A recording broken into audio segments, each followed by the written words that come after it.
to international press coverage of an official study into UFOs by the US Pentagon. The Advanced Aerospace Threat Identification Program, AATIP, was a secret investigation into unknown aerial phenomena and was funded by the United States government and first made public on December 16, 2017. We have learnt that AATIP ran from 2007 to 2012 with a funding of $22 million. The program began in the United States Defense Intelligence Agency, the DIA, although the official AATIP program has now come to an end, and a number of interested professionals have founded a non-profit organization called To the Stars Academy of Arts and Science, or better known as the TTSA. The program was initiated by U.S. Senator Harry Reid with the help of Nevada businessman and governmental contractor Robert Bigelow and the late Senators Ted Stevens and Daniel Inouye. During an interview, Senator Reid said, "I think it's one of the good things I did in my congressional service. I've done something that no one has done before." It is alleged that the Advanced Aerospace Threat Identification Program has generated a 490-page report that documents UFO sightings from around the world from several decades. However, at this time, the report has not been released to the general public. A gentleman known as Louis Elizondo claims he headed the AATIP program before resigning from the Pentagon duties in October 2017, allegedly in protest of government secrecy and opposition to the investigation program, stating in his resignation letter to U.S. Defense Secretary James Mattis that the AATIP program was for some reason not being taken seriously. The United States Department of Defense has stated that in 2012, the program was terminated. However, the reason for the termination remains unclear. We don't really know why they're done. People ask me every day, what do I do to look the way that I do? Does seem to be some type of confusion over Louis Elizondo's involvement in AATIP, for an example. The Pentagon spokesman, Christopher Sherwood, recently stated the following. Mr. Elizondo had no responsibilities with regard to the AATIP program while he worked in OUSDI, the Office of Undersecretary of Defense for Intelligence, up until the time he resigned in 2017. Benjamin Radford wrote in Skeptical Inquirer that among what little information has been released by the program are several short videos of military jets encountering something they couldn't identify. The release of the 3 videos showing what looks like to be U.S. military encounters with unknown aerial phenomena have been referred to as the Tic Tac UFO, Go Fast, and Gimbal. In January of 2019, a complete list of projects that were funded by the program became available. Of the 37 listed studies, a few stand out. Traversable wormholes, stargates, and negative energy was led by Eric W. Davis of EarthTech International Incorporated, which was founded by Harold Putoff, who was formerly involved in Project Stargate. Another study program called Invisibility Cloaking was headed by German scientist Ulf Leonhardt, a professor at the Weizmann Institute of Science in Israel. And also, warp drive, dark energy, and the manipulation of extra dimensions was attributed to the theoretical physicist Richard Obozy, director of the non-profit Icarus Interstellar.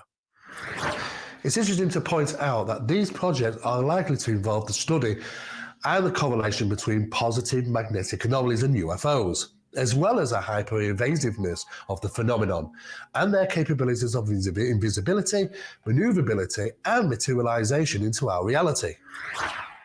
Louis Elizondo has announced his involvement in founding an aerospace, science, paranormal, and entertainment company called To the Stars Academy for Arts and Science. Former Deputy Assistant Director of Defense for Intelligence Christopher Mellon is also involved in TTSA, along with co-founder Tom DeLonghi, musician from the group Blink-182, and several others. AATIP have released information in regards to their studies into the 5 observables: Project Doorway, a 5-year scientific study program, has also released information in regards to their 5 evidential conclusions. AATIP lists their 5 observables as anti-gravity lift, sudden and instantaneous acceleration, hypersonic velocities without signatures, low observability or cloaking, and transmedium travel.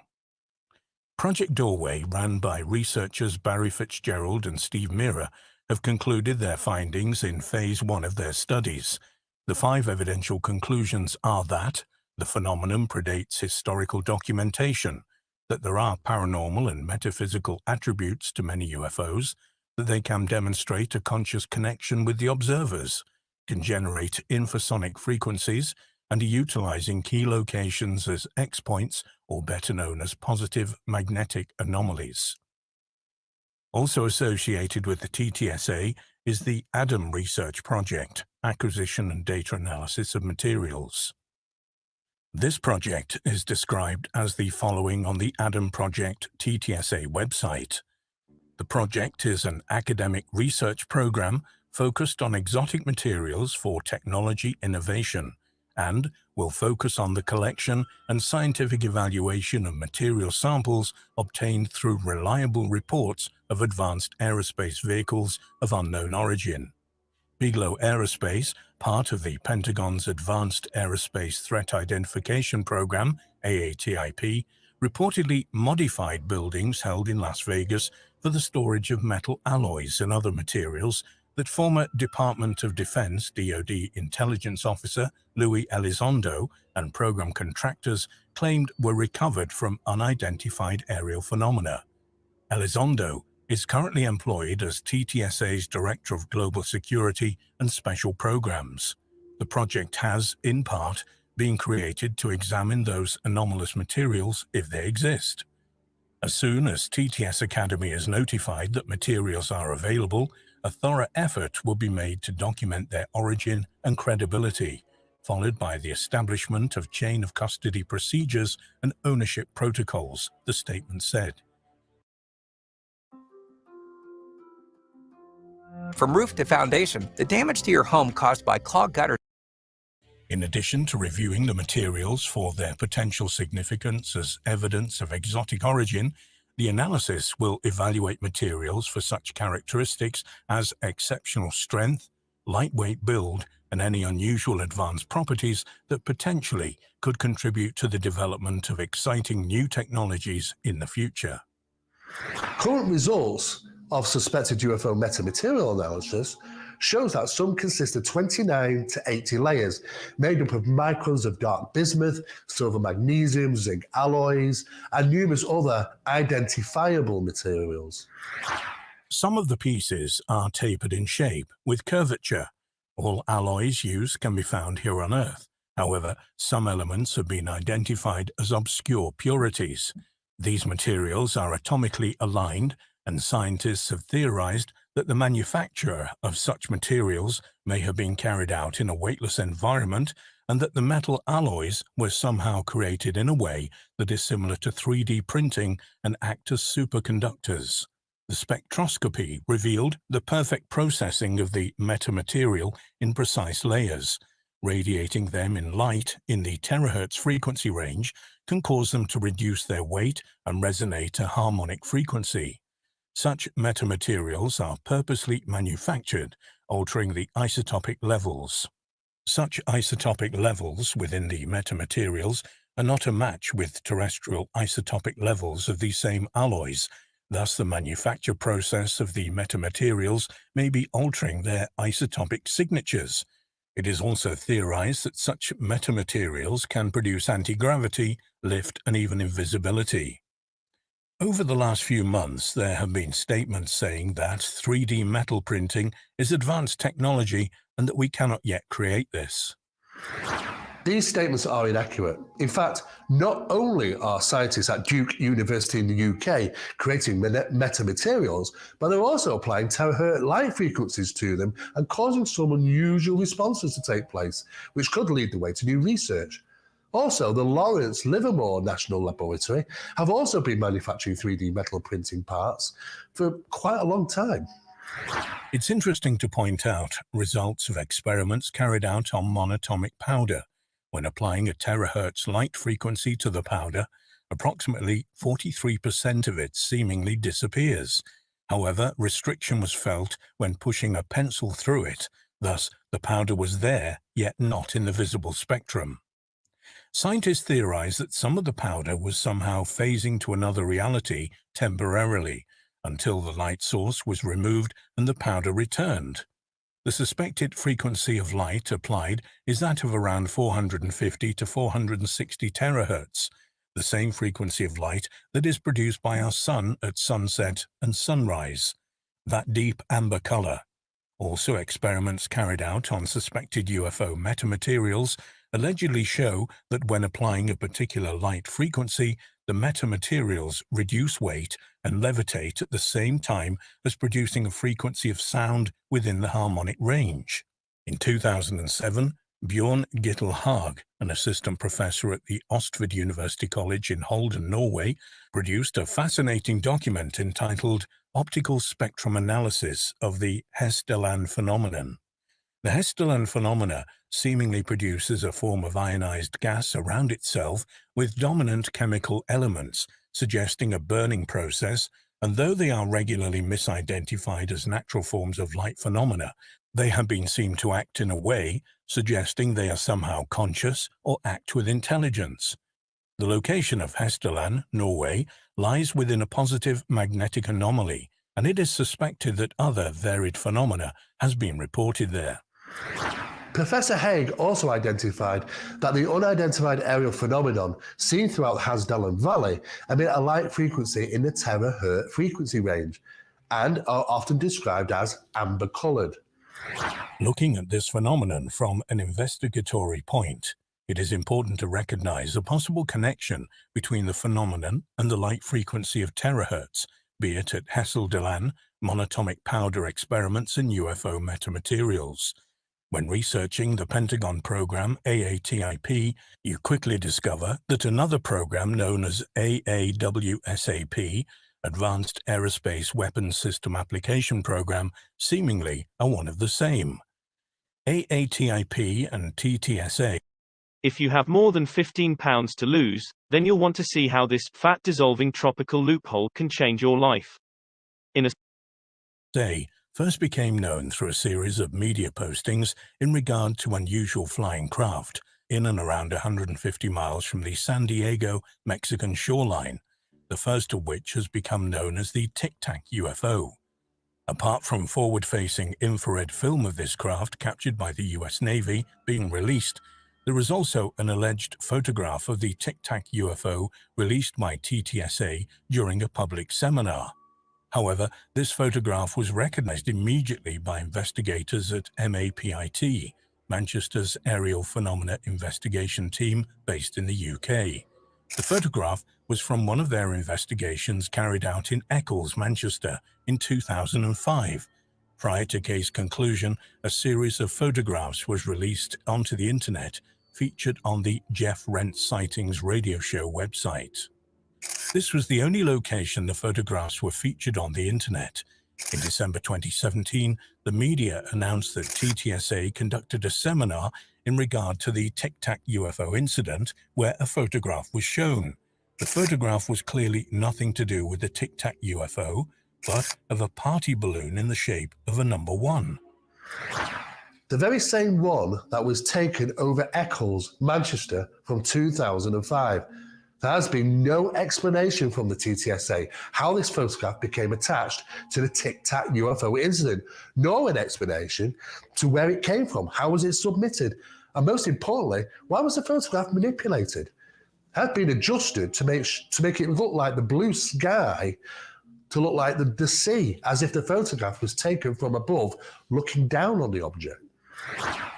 Though there was no mention or text saying that the photograph was the Tic Tac UFO, it was shown in conjunction to the incident. This is a clever way of misleading the public. It's important to be aware of such psychological tactics, where purpose safeguards are created so not to accuse of purposely misleading the public. Tom DeLonge has also made a number of inaccurate statements, such as claiming a known hoaxed video of a TR-3B triangular craft over France to be authentic. Either Tom made a silly mistake, or again, this was a purpose mislead. Whatever the reason, having Tom speak on behalf of TTSA could seemingly be dangerous. In June and July of 2019, TTSA was involved with bringing a 6-part TV show to our television screens. Numerous well-known researchers have stated that there seemed to be an underlying tone throughout the show. This came in the form of suggestions that the mysterious crafts witnessed by pilots represented the profound phenomenon of true UFO activity. However, everything about these incidents points to the strange crafts being more likely our own advanced technology, being flown in a location that may be the new Area 51. The location being well out of sight from passing observers 150 miles out at sea in a location that does not have civilian aircraft flying over and not many ships passing through. It is, of course, a special zone for United States naval services to conduct special tests and experiments. This location is known as a training zone, and coincidentally, most, if not all, of these incidents occurred straight after new high-tech radar systems had been fitted to the US Navy ships. This seems a perfect opportunity to fly exotic aircraft in the vicinity and to test the new installations of high-tech equipment. During the 6-part TTSA series known as Unidentified Inside America's UFO Investigation, Louis Elizondo claimed that the location around Guadalupe Island was situated in a positive magnetic anomaly, and viewers were shown an image. This image represents inaccurate information yet again, showing positive magnetic anomalies around a small island off the coast of Mexico, where in fact there are none. It would seem that the idea of this true UFO phenomena was being pressed, when in fact the UFOs could very well be just experimental. And when will the next disaster hit? When you have no power? Have you been dreaming of energy independence for your family? Guess what? I have an answer for you. A simple system that costs less than $100 and keeps the lights on. Advanced technology that we currently have. If this be the case, then researchers should be asking the question, why? One of the most current forms of research undertaken by Barry and Donna Fitzgerald of Project Doorway is the studies of magnetics and bacteria. They have surmised that a positive magnetic charge can kill bacteria. There are a number of research facilities that are conducting experiments and discovering interesting results. Also, a number of hospitals throughout Europe are now using positive magnetically charged door frames on recovery wards, so to make the location bacterial safe zones. It has been suggested that the positive charge assists with killing bacteria and not allowing as much to pass the magnetic perimeter. It is true that our bodies do require magnetic energy. However, certain fields can help deplete bacteria in given locations. If such a phenomena utilizes locations of positive magnetics, then such locations may act as a bacterial safe zone. If this is the case, we have to assume that the process of utilizing these locations may be a safety protocol, just as a surgeon would clean themselves before entering and after leaving an environment where bacteria is present. In 2015, researchers from the Indian Institute of Science discovered a way to kill bacteria using pulsed magnetic fields. They conducted preliminary trials on infectious bacteria and found that more than half of the bacteria was eliminated when exposed to magnetic fields. Also, scientists at Singapore's Nanyang Technological University have created a magnetic-like coating that traps and destroys 99% of the bacteria and fungi that it encounters. The antibacterial coating has been shown to be effective against superbugs. This research could lead to new wound treatments and even be used to target bacterial infections inside the body without the use of conventional antibiotics. The MMS project, Magnetospheric Multiscale Mission, run by NASA, investigates how the Sun's and Earth's magnetic fields connect and disconnect, explosively transferring energy from one to the other in a process that is called magnetic reconnection. 4 identical instrumented spacecraft measure plasmas, fields, and particles in a near-equatorial orbit. that have frequently encountered reconnection in action. The MMS reveals for the first time the small-scale three-dimensional structure and dynamics of the elusively thin and fast-moving electron diffusion region, better known as portals. It does this in key reconnection regions near Earth, where the most energetic events originate. Rumours have circulated that the MMS mission is not revealing much data, and that one of the 4 satellites was supposedly flown into a stable electron diffusion region, only to appear 93 million kilometres away near our Sun. Now, of course, attempting to find details about this is next to impossible, but theoretically, numerous researchers believe that flying a satellite into an electron diffusion region would be likely part of the mission and would be there to gather data. It's something likely to be done. Discovered in numerous official documents, the United States Secretary of Navy is listed as the assignee on several radical aviation technologies patented by an aerospace engineer working at the Naval Air Warfare Center Aircraft Division, NORCAD, headquarters in Paxtuant River, Maryland. One of those patents describes a hybrid aerospace underwater craft, claimed to be capable of extraordinary feats of speed and maneuverability in air, water, and outer space due to a revolutionary electromagnetic propulsion system method. If you recall, transmedium travel has been listed as one of the 5 observables by AATIP. The patent is highly complex and describes methods of reducing the mass of an aircraft using various techniques, including the generation of gravity waves, which were first detected in 2016 after being produced when 2 black holes collided. Although the US Navy applied for the patent in 2016 and was granted in 2018, it doesn't necessarily mean the craft has been built and tested. People ask me every day, what do I do to look the way that I do? When I tell them it's 99% diet, they usually give me some kind of weird look and they say, oh, great, it's another one of these guys. But then I say, my diet is almost 99% superfoods. That's what makes it easier for me. Then they usually ask, which superfoods exactly are you using and can I get those too? Look, I'm not greedy. I want. However, a number of ex-employees of the United States Navy have stated if they've submitted the patent, then that means they already have it.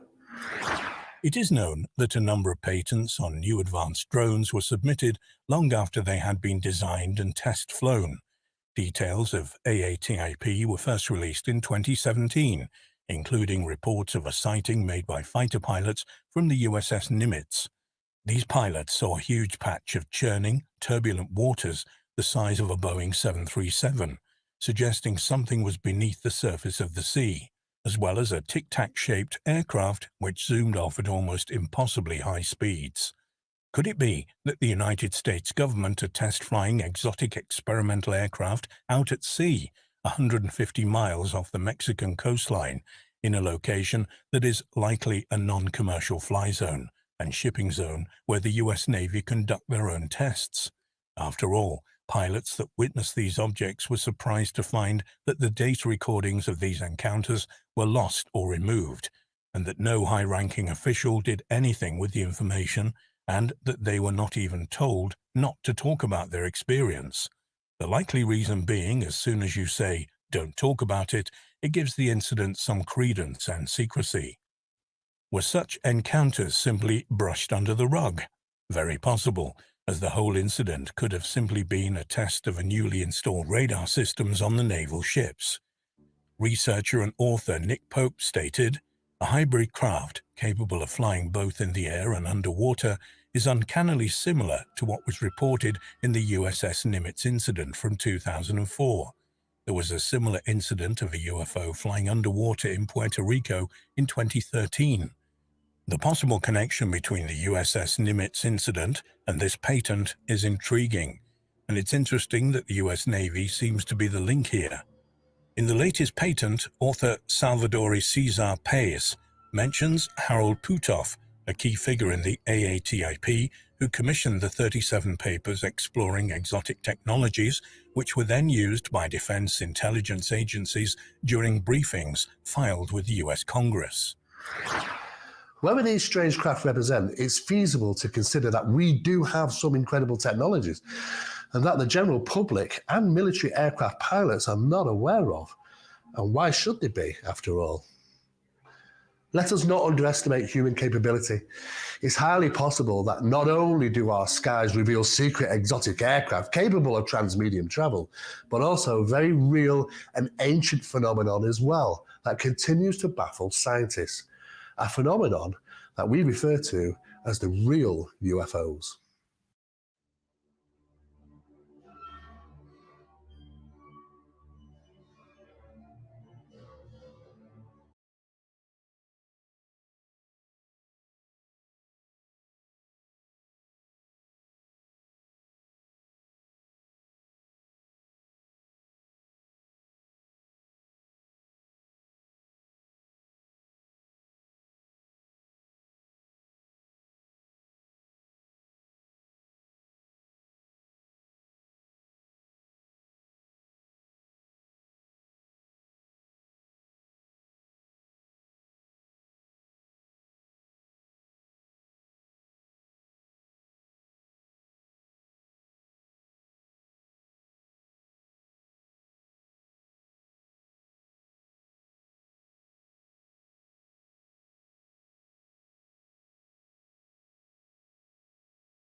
I've spoken to many of the top names in plant-based medicine, but I've never shared an interview quite like this one.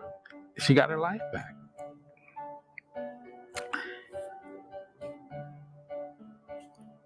You can't put that into words. This video sees Dr. Milton Mills of What the Health fame As a form of institutionalized racism.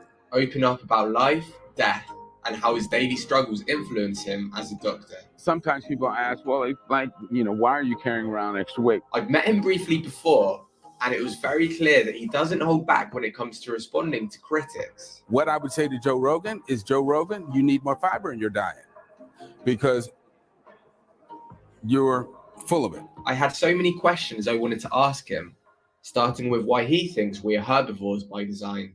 Look at the way human beings are actually constructed anatomically.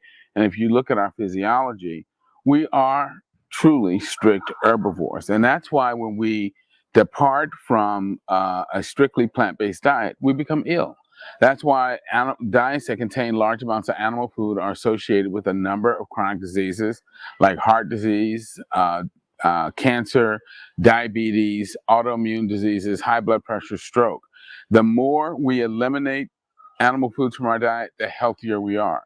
And again, it has to do with the fact that we are really designed to eat a strictly plant-based diet. Yeah. And I guess for the people that want to know how specifically we're designed anatomically to eat plants, you just have to look at our physiology, like the jaw structure, the stomach acidity, the length of our intestine, stuff like that. What do you say, though, to the people that say that might be true, but the only reason we're here today is because we ate meat back in the day and we survived because of meat? What do you say to that? There are a number of people who have advanced these theories. And number one, none of the people putting forth those theories are physicians. And the reason I make that point is because if they understood what meat does to our health and to our physiology, they would never make that argument. First of all, there is no way that Stone Age humans could possibly hunt efficiently enough to gather enough animal food to make that their primary means of gaining nutrition, number one. Number two, people have come up with theories saying, oh, well, okay, yeah, it's clear that humans couldn't hunt well enough to collect enough meat to live off of, so human beings scavenge. Well, that's a ridiculous statement, because it's clear that we do not have the physiology of a scavenger. I mean, at least in America, every Thanksgiving, people get sick from eating poorly cooked turkey. And that's a turkey cooked in a, $1,000 stainless steel range that has temperature control.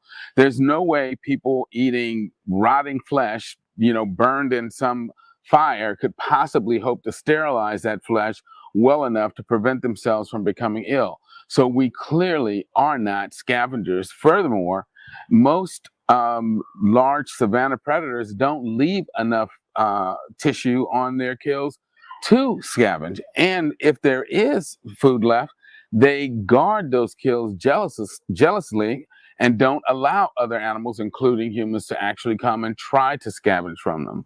And then lastly, there really is no advantage in human beings eating large amounts of protein. There is no point to consuming huge amounts of protein because it's not healthy for us. Number one, the human brain is mostly fatty tissue. It burns pure glucose, which comes from carbohydrate. Protein is not the preferred energy source for our brain. So eating huge amounts of protein is not helpful for us because our bodies can't store protein. And so any protein that we take in over and above what we use on a daily basis, which is approximately, say, 50 to 60 grams of protein on a given day, is converted into carbohydrate anyway. And that process of converting that protein into carbohydrate is very energetically costly. It dehydrates us, and therefore it doesn't pay for us to try to eat huge amounts of protein because it saps too much energy, uses up too much water, and doesn't get us any physiologic benefit. So again, it doesn't make sense that humans would have wasted a lot of energy looking for protein that doesn't help us. And there's a researcher out of UC Berkeley by the name of Catherine Milton who has this absurd theory that meat caused humans to develop large brains. Number one, it's an illogical argument. It makes no sense whatsoever for the reasons that I just outlined. There's nothing about meat that in any way stimulates brain development. And if, in fact, eating meat or hunting stimulated brain development, then the carnivores would have the biggest brains of all animals, and they don't. And which is why if you have a dog, he still drinks from the toilet. They're not very bright. So yeah, there's nothing about meat that in any way is important for brain development or brain function. In fact, in terms of the intelligence, it requires much more intelligence to learn how to exploit plant-based resources in an environment. Because number one, you have to be able to recognize, wait a minute, these plants over here are flowering. That means that in approximately 90 days, these plants are going to be fruiting. So I have to, one, remember where these plants are in the environment. I have to be able to tell time so I can come back and then collect these fruits when they're available, and then take these fruits and cache them so that I will have a source of food that's going to last me for a period of time. And not only that, once you recognize that dynamic, that a flower ultimately leads to fruit, you can then apply that to not just say an apple tree or a peach tree. You can recognize the flower on a squash plant. Say, oh goodness, I can come back and look for something to eat in a month or two from this plant. And that will then allow you to exploit a much wider range of food throughout your environment than just being held to just this tree or that tree or this food source or that food source. And again, that requires a much greater intellectual ability to make those kinds of connections and to be able to exploit those sort of food resources throughout your environment than just trying to chase something and kill it. Mm-hmm. Yeah, it's interesting, isn't it? Because from what you just said, it's made me realize, like, the reason plants are so colorful, for example, fruit and veg, it's so bright to the human eye. It's because humans are natural herbivores. We're designed to eat these foods. I'm just wondering whether there's any other evidence like this that clearly shows we're natural herbivores. If you think about plants, the edible plant parts are hand-sized objects that are smooth-edged, brightly colored, and they're small enough to be held in the hand, and of course they smell and taste like plants. So what do we do to animal tissue to make it acceptable to us? We take it, we skin it, we cut it into these smooth-edged, hand-sized objects. We then take the blood out of it, we cook it so that instead of being wet and slimy, it's now firm like plant tissues.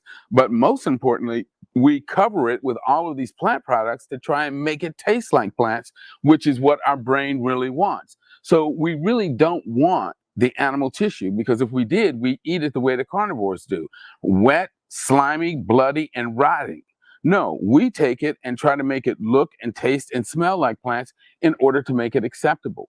Furthermore, the fact that we actually cover ourselves with the scents of plants to make ourselves more attractive tells us that plants have always been important throughout our existence as a species.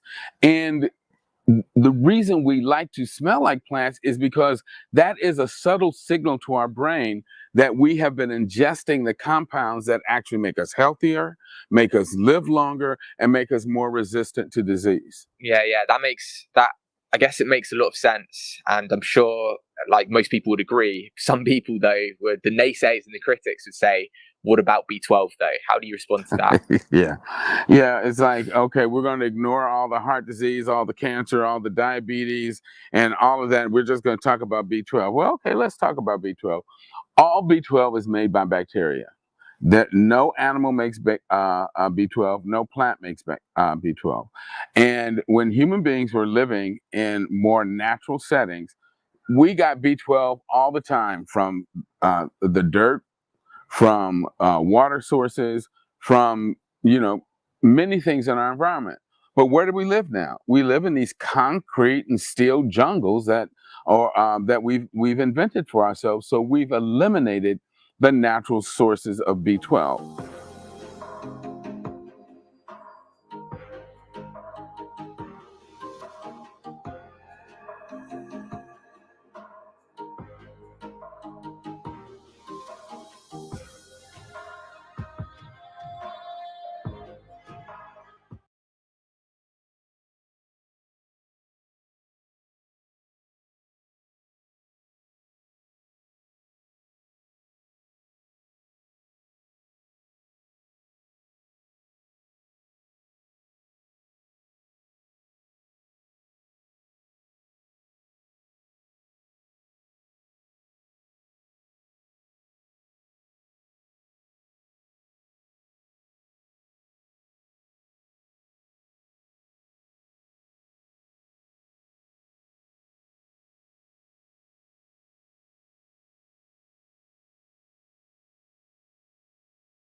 Shabbat Shalom, family. We live. Like he said, we live trick or treat. Yeah, I'm muted. Shalom, family. How y'all doing? Give a 7 up in the chat if y'all can hear me. Say what your chest, Shaw. And they can hear me. He got the mic. They can hear me. I don't want to. How y'all feeling though? You know what I'm saying? It's another Nazarene edition. What's this part? Part of 100. You know what I'm saying? Stop shit. Part of honey. It's the infinity, man. There's only now. Yeah. Right, there's only part now. Part now. But yeah, blessings, peace be with y'all. Peace be with the brotherhood. You know what I'm saying? No. Hey man, put a 6 in the chat, man. If you went trick or treating. Put a finger in the Oh, man. Put a 6 in the chat if you went trick or treat. Oh man. Put a finger in the sky if you want. Trick or treating. Most definitely. Most definitely. Going out, man. We need to figure out what prayers we're going to go ahead and do. Most definitely. Go ahead and get it in there. You've been having the nuclear bomb, brother. Come on with it. Yeah. Get it done. You need to, you know, of course, we want to bring before the throne all the sick in Israel. You know what I mean? All the sick worldwide, period. All the plagues. You dig? And shout out to all the haters, job jackers, and naysayers. We love you too. We send love and peace towards y'all as well. All the ops, all the enemies, so quote unquote so-called pastors, call themselves personals, whatever. We return that with love and peace. That's right. Maybe find love and peace, brother. All praise and glory down to the Most High. Let me go ahead and get right there, bro. Oh, good. Look like we can be heard today. All right, let me see what we got going on. Youngest Shaw. You need to adjust a lot. I know, man. Yeah, we dark. We dark today, brother. Hey, something going on with the lighting up in here, but hey. I even look dark skinned. You know what I mean? I don't know. I don't know if it's possible. But as long as we can be heard, we all good. Put a finger in the sky. All right. Bro, say adjust the light. You're dark. You're dark, brother. She said fresh and clean like a Nazarene. Fresh and clean like a Nazarene. We can be heard. Yahoo. That's right. Yahoo. Today we going over. Y'all. I'm gonna pull it up on the screen. Today we going over Robert Eisman, James, the brother of Jesus, and the Dead Sea Scrolls, the historical James, Paul, the enemy, and Jesus' brother as apostles. We're gonna be in chapter 11 today, though. I'm gonna pull it up on the screen. All right, we're gonna read through some of this. This is from a historical perspective. What was going on during first century, what we call Palestinian Christianity. It's one of the that's one of the phrases he loves to use a lot. You know what I mean?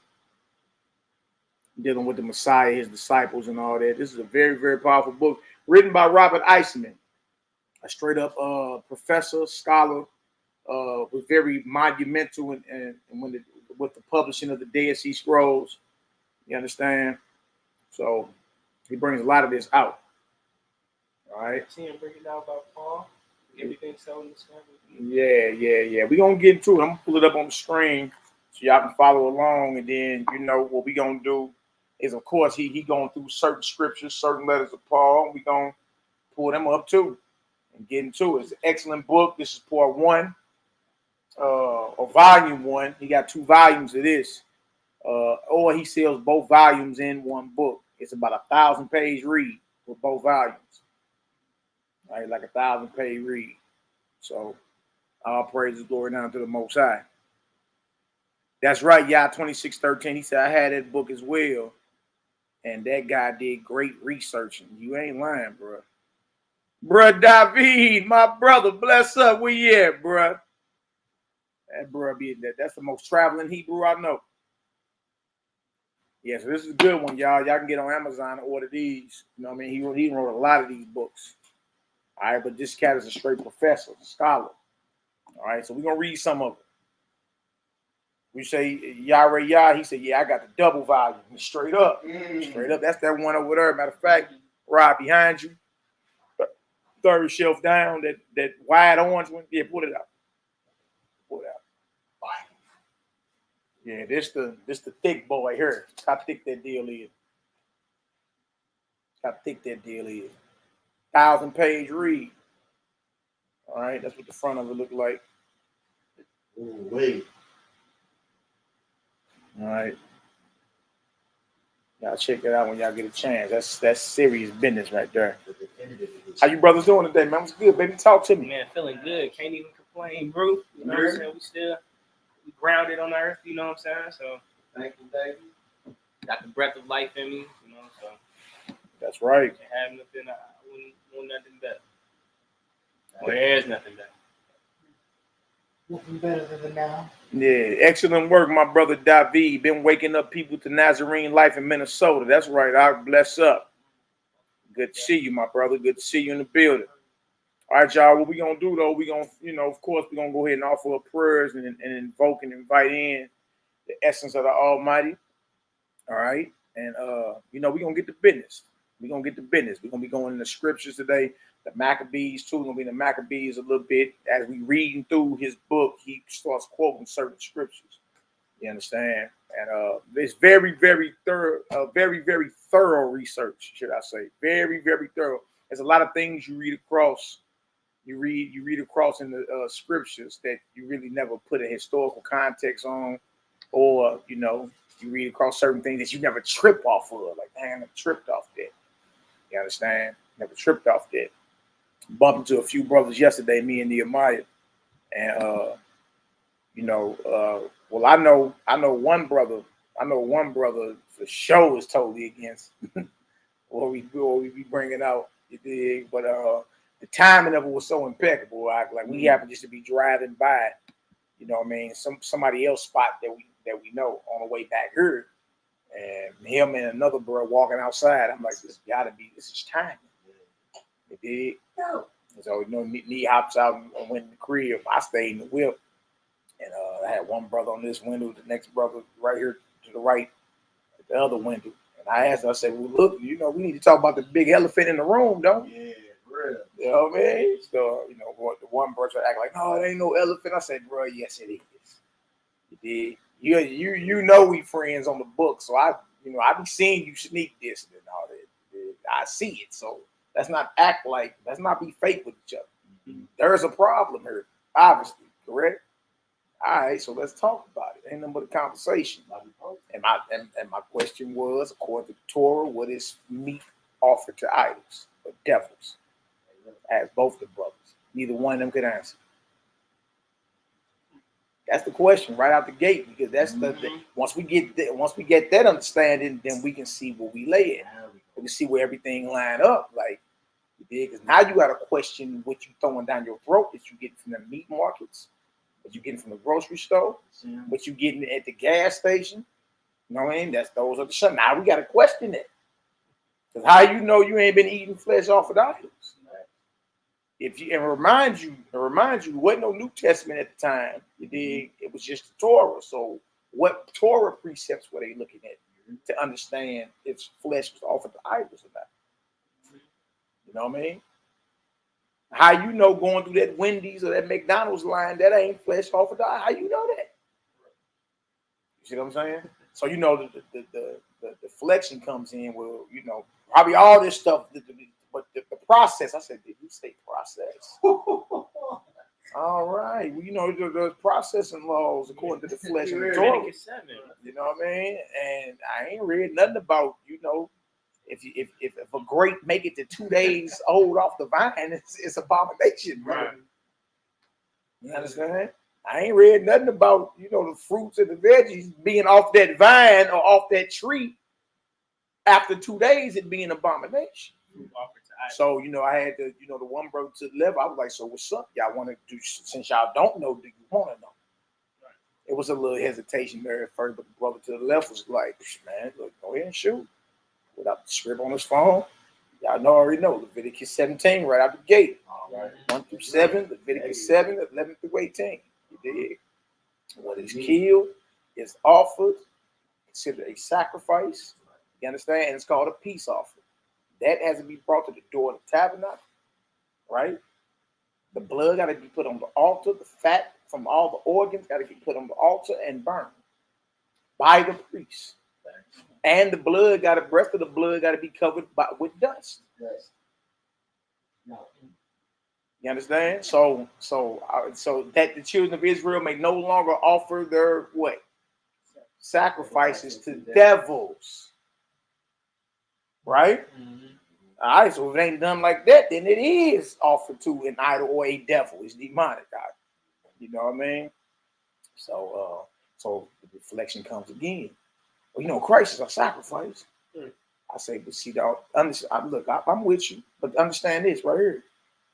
That when the order went out in Jerusalem, tell them to stay away from flesh offered to idols, was that before the resurrection and the crucifixion or after? It's after, which means that still applies, brother. Yeah. And they were closer to the Messiah than we are. You know what I see? In other words, he was trying to say because of his death, he took care of all that, so we can eat the flesh anyway because he represents the sacrifice. Like Christmas. Exactly. That order, that directive by James the Just, I told him who happened to be his little brother. You understand? He had the fiery tongues put on him and everything. He had the spirit breathed on him. He's the leader of the whole movement. He stands up and gives a judgment on the matter. This is my sentence. This is what's to be taught. You understand? Things strangled, blood, fornication, and meat offered to idols. All right? So then, took him, 1 Corinthians 10. Paul said, whatever soul that the meat mark is eating, don't ask no questions. He said, is that taught? Is that what we read in Leviticus? And is that what James and them said in Jerusalem? I'm just saying. Regardless, is he saying the same thing? You look, we can go in all day about what you think his reasoning is. We can go in all day about what you think he really meant. I ain't dealing with your conjecture. Does that say the same thing as that? You did, man, brother. I'm gonna have to read. I know. See, that's the thing. You know what I mean? Look, the stipulations in place. Since you're going by flesh laws, I don't go by flesh laws. Since you're going by them, Leviticus 11, I can eat this. Deuteronomy 14, I can eat this. Well, Leviticus 7 and Leviticus 17 apply to you as well. You know what I mean? You all got them all in the wind. That apply to you as well then. All right? Well, according to that, if it make it past 2 days, bruh, it's abomination. You didn't shed innocent blood. Blood shall be imputed unto you, and you shall be cut off. Bro, what we talking is salvation. That's salvation. This ain't like, oh, I know you choose not to eat meat no more, and this ain't got nothing to do with none of it. You understand? I'm talking about salvation of your soul. You understand? What you're gonna find out is it's impossible for you to even keep that ritual. So that means you ain't supposed to be eating. It's just that simple. You feel me? And you ain't got no excuse saying the Messiah died. By Acts 15, he was dead 20-something years. Passaway law. Yeah. That's what I'm saying. So, you gotta be real with yourself. And that's my question for anybody. What is meat offered to idols according to the Torah? You dig? There ain't nothing more in the New Testament where it say you ain't supposed to be eating flesh. Actually, it is. That it went down to the Jerusalem Council, correct? It did. It's just your understanding of what the meat or the food offered to idols or the pollution of idols, your understanding of that is off. And now at the time there is no New Testament. So what does he mean by that thing? And where can I find that written in your Torah since you're going by the flesh laws? Leviticus 11 is a flesh law, ain't it? Deuteronomy 14 is flesh laws, ain't it? Or so is Leviticus 17 and Leviticus chapter 7. Those are flesh laws. You see what I'm saying? Bro, that's all my question for anybody. We ain't even got to go no further. Based off what you believe or not, what is meat offered to idols according to the Torah? Hey, y'all, silence. Well, what you gonna find out? Don't nobody know. So how you know you ain't eating meat offered to an idol? How you know? If you says you don't know, so how you know they ain't offered to an idol? Look, where did Paul teach about staying away from things strangled? I mean, if you want to go with the narrative that things strangled is just simply an animal that died on the side of the road, it's died of itself. Well, how you know that ain't being sold at the meat markets? How? And from blood, how you know that wasn't that was poured out and it was covered by dust or the dirt?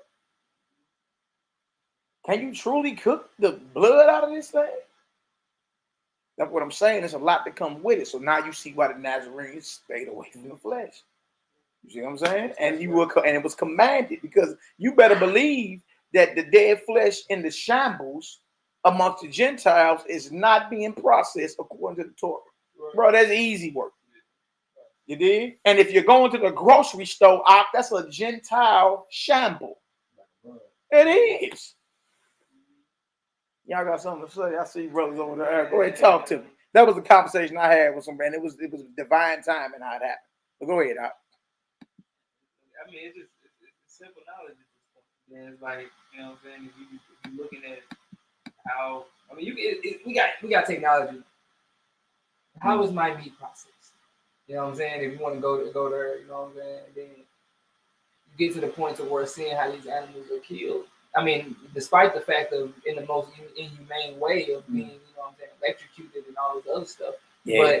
But they also, every time their throats are slit and they hanging, that's a strangle. Yeah. They're strangling. They're choking on the blood and you know what I'm saying? Like, that's strangling. Come on, bro. It's easy. So it's just like, it's a simple thing. Like, okay, well, if he said everything strangled, where can I get something that's not strangled? Yeah. Exactly. You know what I'm saying? Where can I get something, you know, blood without no blood? You know what I'm saying? Without no blood. You know what I'm saying? That's like I said before. It's like you can never, if you think about it, like you're never really cooking the blood out. Like you're burning the blood. You know what I'm saying? When you cook it, you burn it. It's turning into a char. You know what I'm saying? But you ain't never cooking the blood out. Nah, like, bro. That's what I'm saying. But it's like I said, simple work, and we got the technology. It ain't like you can't look at those scriptures and be like, you know what? Let me put some of this stuff up and see if what I'm eating is law. You know right. What I mean? Now look at this. You see the Rain 247 says if you can't burn the parasites out of it, then I don't believe you can take the blood out. You're eating dead flesh and dead parasites. Demons. And you eat things sacrificed out of it. It's like, and then you see why brothers stayed away from it, because it's like, look, first of all, it's less work to do. Like, I don't have to do all that type of stuff. I can just pick a fruit from off the tree, and y'all doing all that stuff is gonna take a little minute. I can just do it in 1 second. I'll be done peeling this in a minute. Yeah, and it's like also, I know, right? And then also, right? It's like it's nowhere in the scripture where you're commanded to eat flesh, like that. You'd be like, you gotta eat flesh. You gotta eat the flesh of an animal. It's like, so like if you stay away from it, it's like it's just less condemnation or whatever, because you gotta hold up to this thing or whatever. Like people be talking about Paul, like he didn't want to be talking about the letter of the law. You know what I'm saying? If you under the law, then you're gonna be a debtor to the whole law. You know what I'm saying? Following under the letter of the law or whatever. So you're not even doing that. You're not even keeping all the law of the Torah or whatever. It's like the process in Leviticus 7 or whatever, and it's like you're not doing that. There's no point of functionally you got the YouTube format here. Yeah. You know what I'm talking about, like the One West. Yeah. You know what I'm saying? We all just go straight to Leviticus 11. You know what I'm saying? I just call it the One West format. Can't the swine over there. Brother David, our lease was up down there. I mean, we parted on good terms. It's all good. Our lease was up down there in Jennings, so we just ain't rushing to go get nothing else. We're gonna grab some eventually. You dig? But our lease was up down there. We ain't really want to stay right there. You dig? For certain reasons, but it's all good, bro. You dig? All good. All right, y'all, let's get these prayers off. Y'all know how we do. You understand? And let's go ahead and eat. Let's go ahead and eat, because we about to get it in. This is what we going into today. My brother Roddy Rod in the field. Yeah, sir. Bless up. Bless up. Okay, I want to show y'all something. Bless up. Marla can't talk. Man, yeah, man, you tall, gun. 30. You look 30. Your hair does. Like you look good. Yeah. Like you look good. Then I know what problem. Whoa! That gut one. All right, y'all. Let's go ahead and get it done. All praise, glory now to the Most High, for ever living anointed beloved Son. The hearts and minds of the faithfully led. I think this part 42 or something. Do something. We can just, unleash the airstrikes at the end. Yeah. Hey, let's get it done, brother. Hallelujah, Lord. All praise, glory, honor to the Most High. Let's eat. This is Psalms 9 with the Most High's permission. I will praise thee. Oh, YHWH'S. YHWH'S. My whole heart. I will show forth all thy marvelous works. I will be glad and rejoice in thee. I will sing praise to thy name. O thou most high, when mine enemies are turned back, they shall fall and perish at thy presence. For thou hast maintained my right and my cause. Thou saidst in the throne, thou saidst in the throne, judging right. Thou hast rebuked the heathen. Thou hast destroyed the wicked. Thou hast put out their name forever and ever. O thou enemy, destructions are come to a perpetual end. And thou hast destroyed cities. Their memorial is perished with them. But the Lord, Yahweh, shall endure forever. That's right. He hath prepared his throne for judgment, and he shall judge the whole world in righteousness. He shall minister judgment to the people in uprightness. The Most High also will be a refuge for the oppressed, a refuge in times of trouble. And they that know thy name will put their trust in thee. O YHWH'S. YHWH'S. Thou, O Most High, has not forsaken them that seek thee. Sing praises to the Most High, which dwelleth in Zion. Declare among the people his doings. Verse 12. When he maketh inquisition for blood, he remembereth them. When he maketh inquisitions for blood, he remembereth them. He forgetteth not the cry of the humble. Hallelujah! Hallelujah! Hallelujah! Hallelujah! Hallelujah! Hallelujah! Hallelujah! Hallelujah! Praise the mighty God. Eat you up real quick. It don't take long, baby. There ain't no dead flesh in you no more. Don't take long, baby. Eats right on up. You know what I mean? All praise. All praise. All glory, all honor to the Most High. Let's go ahead and eat, y'all. All right. So you see the book. That's the book we're going into today.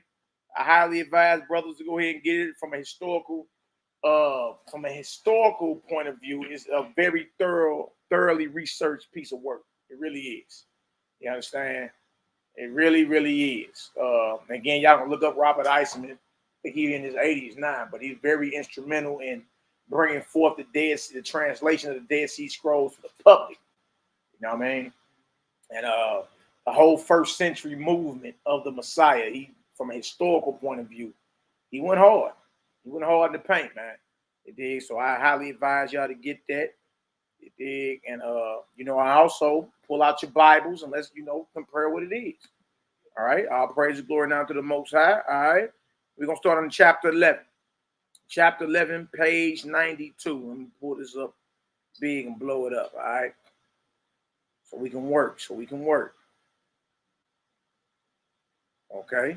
So the topic on the table in chapter 11 is James. We talking about James the Just, a bishop and leader of the Messiah's movement after the Messiah died. All right. And happened to be his biological brother. Okay. James's vegetarianism, abstention from blood and consuming no wine, loving God, things sacrificed to idols, and James's vegetarianism. Oh, y'all, we got a problem, no? One of y'all want to read it? Yeah. You want to read it? James is a Nazarene. Oh, wait. Nazarene. Okay, so this brother is not just a Nazarene, but a Nazarite. He did, you know, took that vow. Was that from his mother's womb, actually? You know what I mean? From his mama's womb. All right.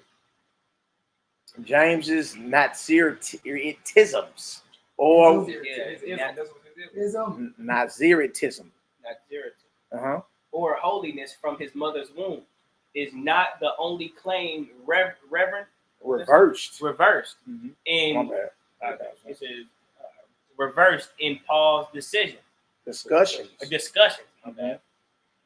Whereas James clearly is said to abstain from eating meat. Mm-hmm. Paul emphasizes its consumption as in 1 Corinthians 10 and 25. Absolutely. Like this is major because remember the leadership of the Messiah's movement was ordained by him himself. All right. From the Most High to his son and then ordained and stamped valid through what we call the Holy Spirit today. Right. All right. Now, know what he say. Whereas James clearly is said to abstain from eating meat. It's clear. All you gotta do is do a little research. All you gotta do is just listen to what he said. It was commanded to stay away from things strangled, blood, and meat offered to idols. Y'all, three of those things is an allusion to no flesh. It's just our people are not looking at it for what it really is. You understand? You don't think that Wendy's burger is considered flesh offered to idols. You want to call it everyday meats. But there's no such thing. There's no such category in the Torah as everyday meats. All right, so look at this. Paul, what did he say? Paul emphasizes its consumption. So this means that Paul was teaching opposite of not only the disciples, but even the leader of the Messiah's movement, which is James. James was an apostle. All right. So Paul taught the opposite of it. And what Robert Eisman is saying is that Paul emphasized the consumption. The reason he would have to go so hard emphasize that is because he didn't agree with what he was commanded to teach. Right. He didn't agree with that. Right. You know what I mean? All right, what we got? 1 Corinthians 10 and 25. What did it say? It says, eat everything that is sold in the marketplace. Uh-huh. There is no need to raise questions of conscience. This is what Paul says in 1 Corinthians 10 and 25. In the KJV, it says, whatsoever is sold in the shambles. That's the meat markets or the marketplace. That eat, asking no questions for conscience sake. So, or there is no need to raise questions of conscience. Because he didn't follow what was given or the directive that James had just gave. He did not. I asked the brothers last night, did Paul teach that? You understand? All right, go ahead. Paul expresses this position in chapters 6 through 10 of 1 Corinthians. Oh, really? All right, go ahead. Where he is discussing one of the categories of James's directives to overseas communities. Mm-hmm. The prohibition. The prohibition. Okay. The prohibition on things sacrificed to idols. See, so a lot of people don't understand, but it's right there. All you got to do is that Paul's letters are valuable because he actually tell you in there. If you slow down and read, he tell you what I'm teaching is not what they teach. What I'm teaching is not what the disciples and the apostles are teaching. What I teach is different. My revelation of who Christ is different than the order they got put down. Yeah, absolutely. Look at that. Now, notice what it said, though. Paul expresses this position in 1 Corinthians 6 through 10 of 1 Corinthians, where he's discussing one of the categories of James' directives to overseas communities. Directive. What is a directive, Roddy Rob? Head honcho. Yeah, that's an order. Oh, that's a command. James was because he was the one in charge. He was the one in authority. You understand? James's directives to overseas communities, right? The prohibition of things sacrificed to idols. Blessings, family. Bless up. Shalom. All right, come on now. It says 1 Corinthians 8 and 1, 8 and 10, and 10 and 28. The basis, go look at them scriptures. It says the basic answer Paul gives to all James' directives is, all things are lawful for me. Oh, see, you think he just talking to just Ned the wino on the streets? Understand this. The fact that he has to respond in the way that he responds shows that whoever he talking to, you understand, must have some authority. Because he wouldn't just, if you just was some little cat on the streets, he wouldn't even respond to you. Because you're not even on no level to get no type of response. You know what I'm saying? But he's saying the basic answer Paul gives to all James's orders is, all things are lawful for me. We know that scripture, all things are lawful for me, but may not be expedient. We done read it before. Very familiar with his letters. But we did not know that he was writing in response and going against what was already commanded.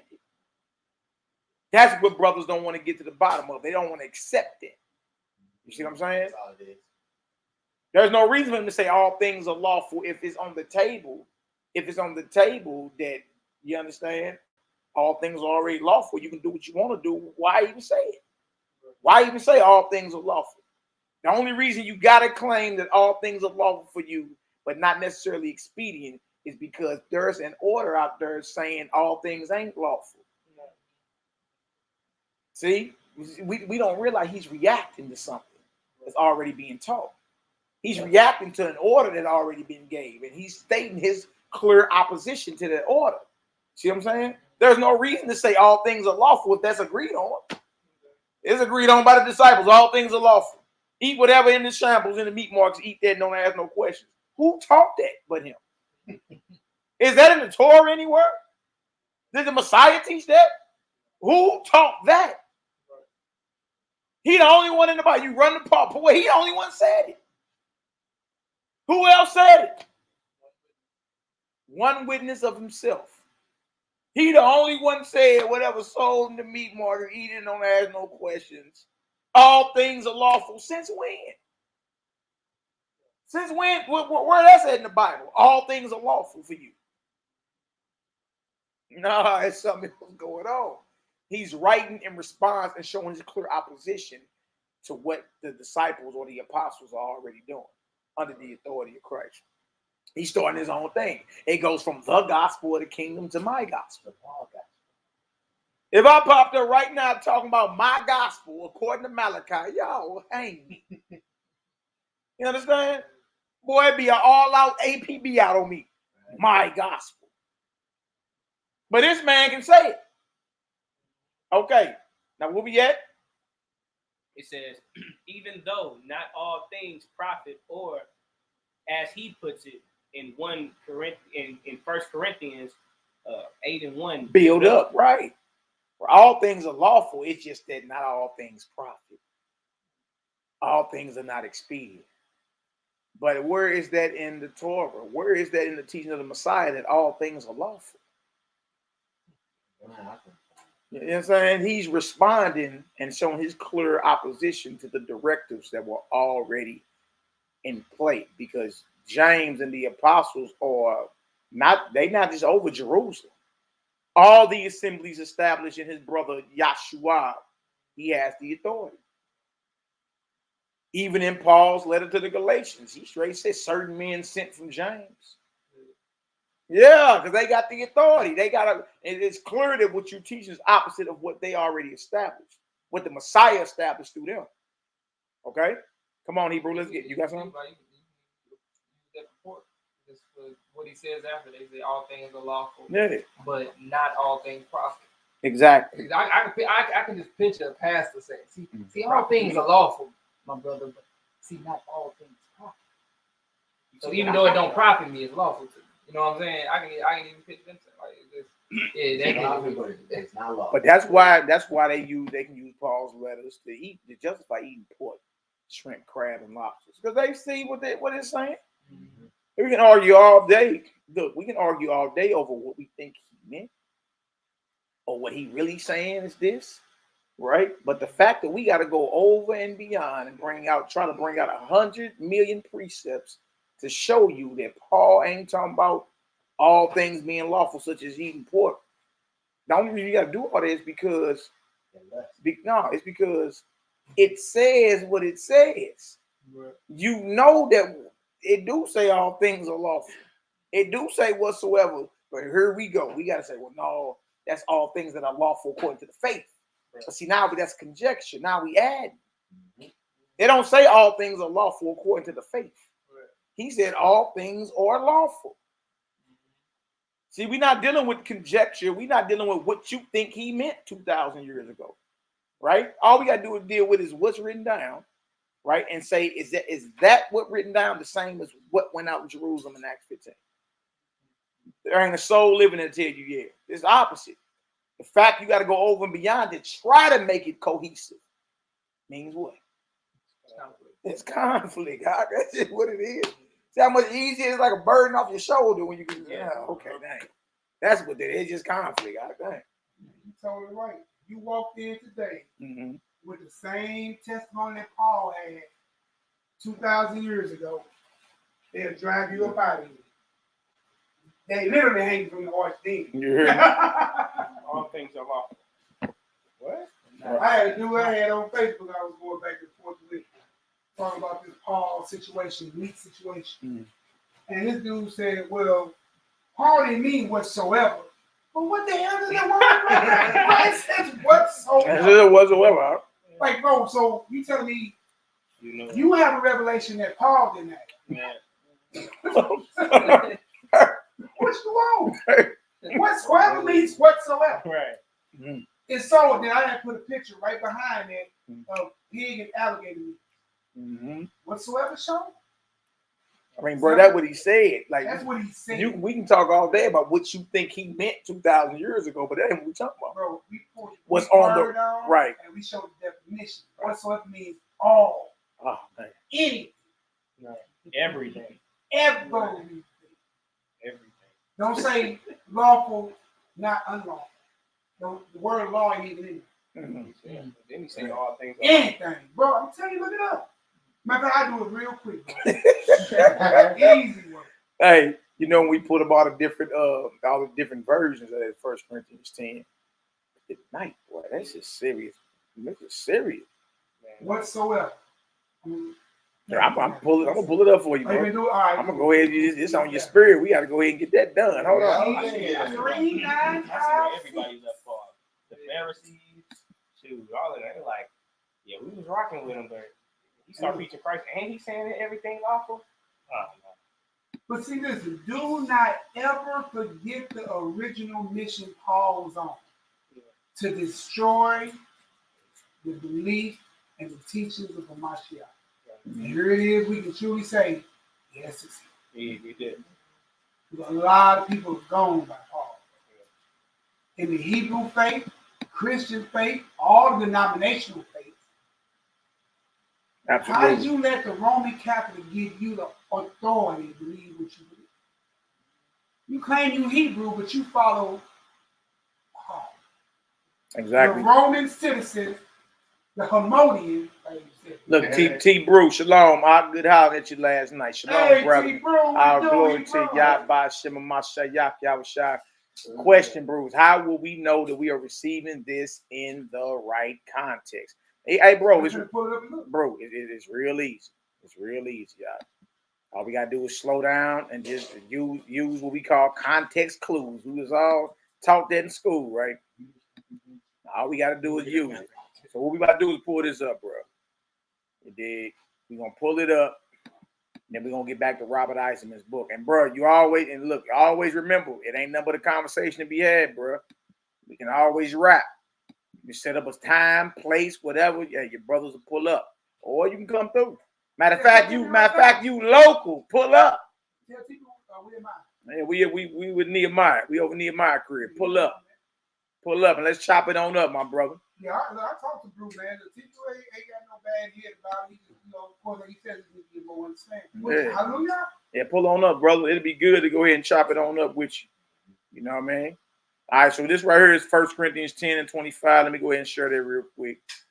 And then, so let's do it right here. Sure. Wow.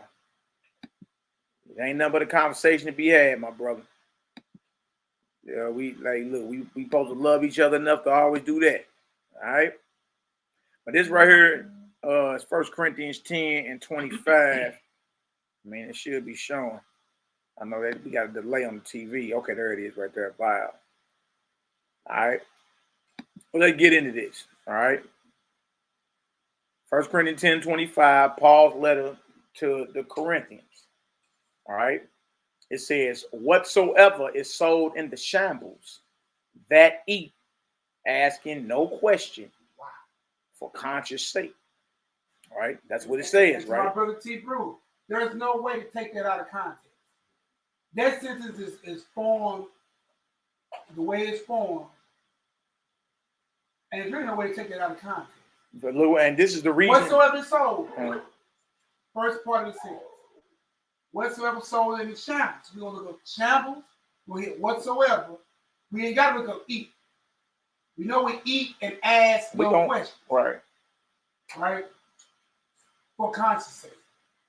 But just for clarity, whatsoever. Yeah, we're about to hit that.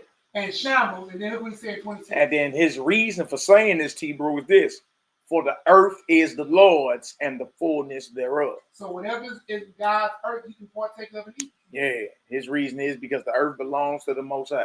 But the earth has always belonged to the Most High. Right. And the Most High has always had a problem with us not differentiating between what's holy and profane.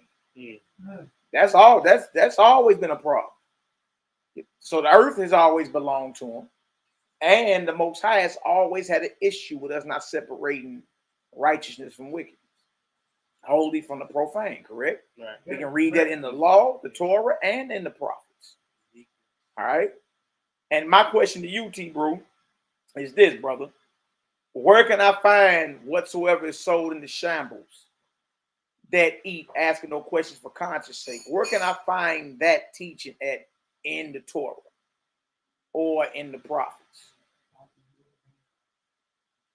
If you can't, and if you can't find it, then is what Paul's saying lawful, or is he teaching what he wants to teach?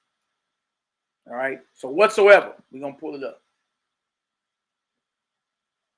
Whatsoever. All right.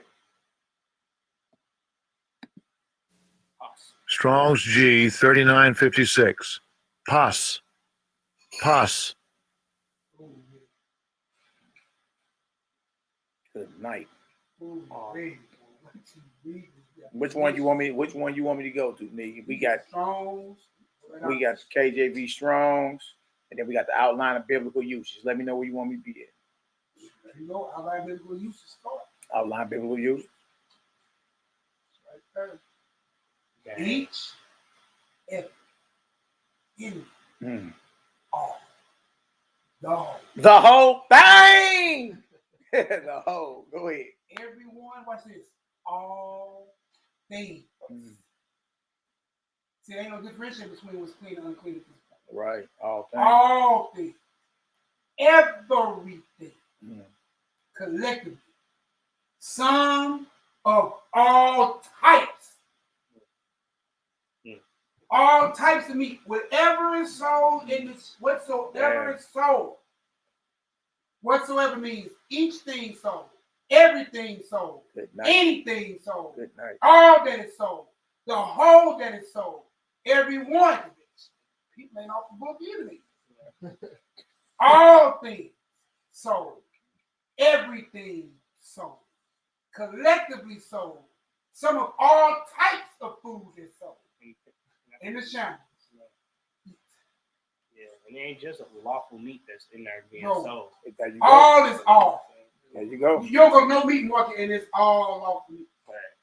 And then it's a Gentile market at that. Like, you know what I'm saying?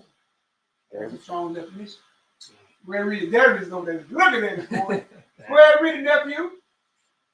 Including all the forms of declension.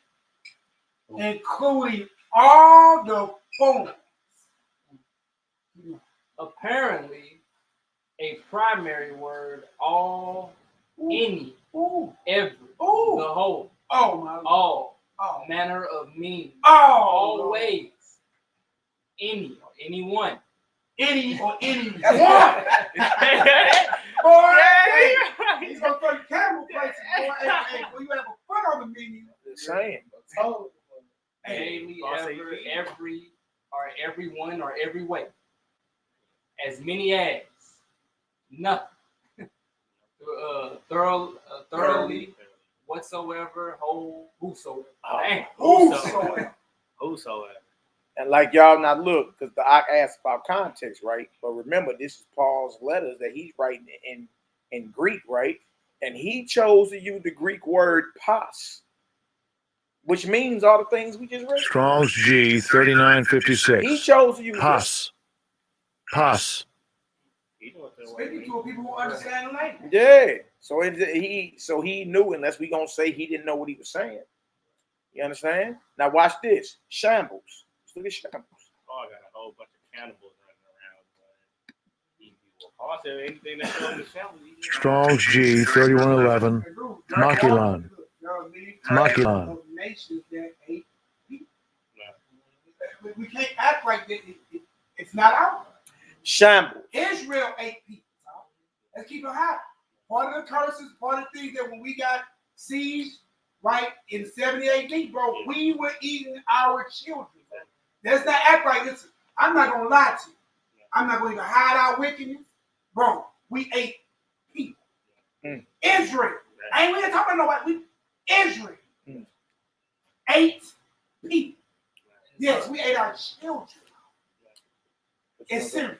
I would say the so-called Jewish, the imitators, they I remember Rabbi Finkelstein. Yeah, he was saying we eat the blood of our enemies. Yeah. And how it's human ground up meat in your McDonald's burgers.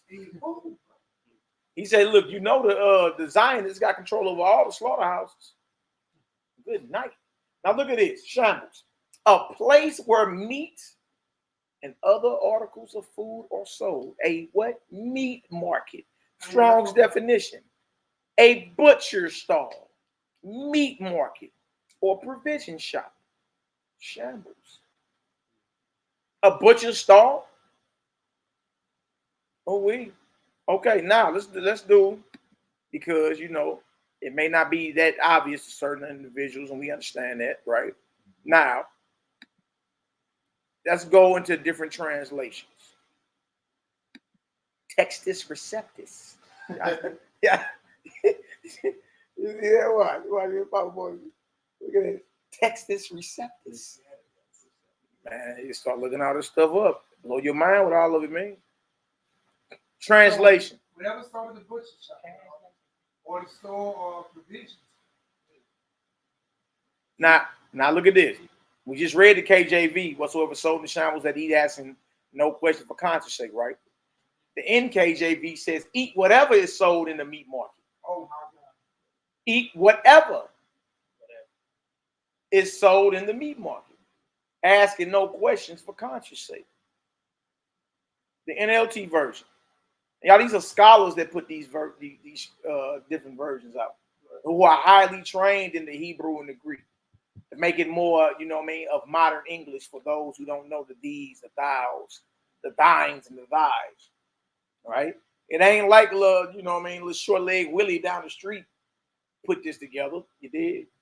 These are different versions of the Bible after the 1611 Bible. You understand? As the English language evolves, you understand, they come out with something that can be cohesive with modern English. All right. NLT. So you may eat any meat. So you may eat any meat that is sold in the marketplace without raising questions of conscience. Any. NIV. Eat anything sold in the meat market without raising questions of conscience. ESV. Eat whatever is sold in the meat market without raising any question on the ground of conscience. CSB. Eat everything that is sold in the meat market without raising questions for the sake of conscience. NASB 20. Eat anything that is sold in the meat market without asking questions for the sake of conscience. NASB 95. Eat anything that is sold in the meat market without asking questions for conscience. NET. Eat anything that is sold in the marketplace without questions of conscience. It goes on and on, y'all. YLT. Whatever in the meat market is sold, eat ye, not inquiring because of the conscience. So an Israelite, conscious, New Testament belief, was not have a revelation of Paul. You know what I'm saying? And understand that, you know, a lot of us have can use that like most Christians would use to justify their point. Is God the author of confusion? Absolutely not. How would that ever make it? It's something written by the hand of God. I mean, all you got to do is quote the law that he quoted. What a law. What a law is. Is that what we read in Acts 15 about what? Things strangled, right. Blood, and meat offered to idols. Right? Is that? Because that says eat anything. Well, I'm pretty sure you got things that are strangled in there. If you're saying strangled simply means that something that died of itself. Yeah, you got roadkill being sold in these meat markets. Absolutely. Yeah, you got animals that died from diseases that's being sold in these meat markets. Absolutely. You can find plenty of the videos. Plenty of them. Come on, come on, he's saying what he's doing is showing his clear opposition to what was commanded in Acts the 15th chapter. In Acts 20. That's what he's doing. He's saying I'm in opposition to that. And I'm saying I don't agree with the directive that was given, right? So let's show the directive real quick and get back to the book we read out of. All right, let's go to Acts 15. All right. Well, you going back there and have people that got some understanding. If y'all got some understanding, give us a Yahoo up in the chat. Y'all know we ain't trying to lose nobody. We ain't trying to lose nobody, y'all. Believe that. Okay? We ain't trying to lose nobody. This is all about love. This ain't about us spiritually making a spiritual grandstand. We ain't about all that. But look, again, it ain't nothing but a conversation to be had either, y'all. That's what it is. It's conversation. Because we read, according to the Torah, about meat offered to idols, that the soul that eateth of it going to have to bear his iniquity. The soul that eateth of it is guilty of shedding blood. And blood shall be imputed unto him. That's murder. That's murder, yes. And we read in the Torah that it's abomination. Nothing that's abominable will make it into the kingdom, correct? That's what I'm saying. So yes, this is salvation. It is salvation. And we owe it to each other to have that conversation, man. You got to have that conversation. Just ask whoever that's in it, well, what is, according to the Torah, what is meat offered to idols? Because they didn't have a New Testament. Yeah, so what is that? What is James quoting from when he says this to Paul? Right? It would have to be Leviticus 17, 1 through 7, and Leviticus 7, 11 through 18, buddy. That's what it would have to be. That's the only place it could be.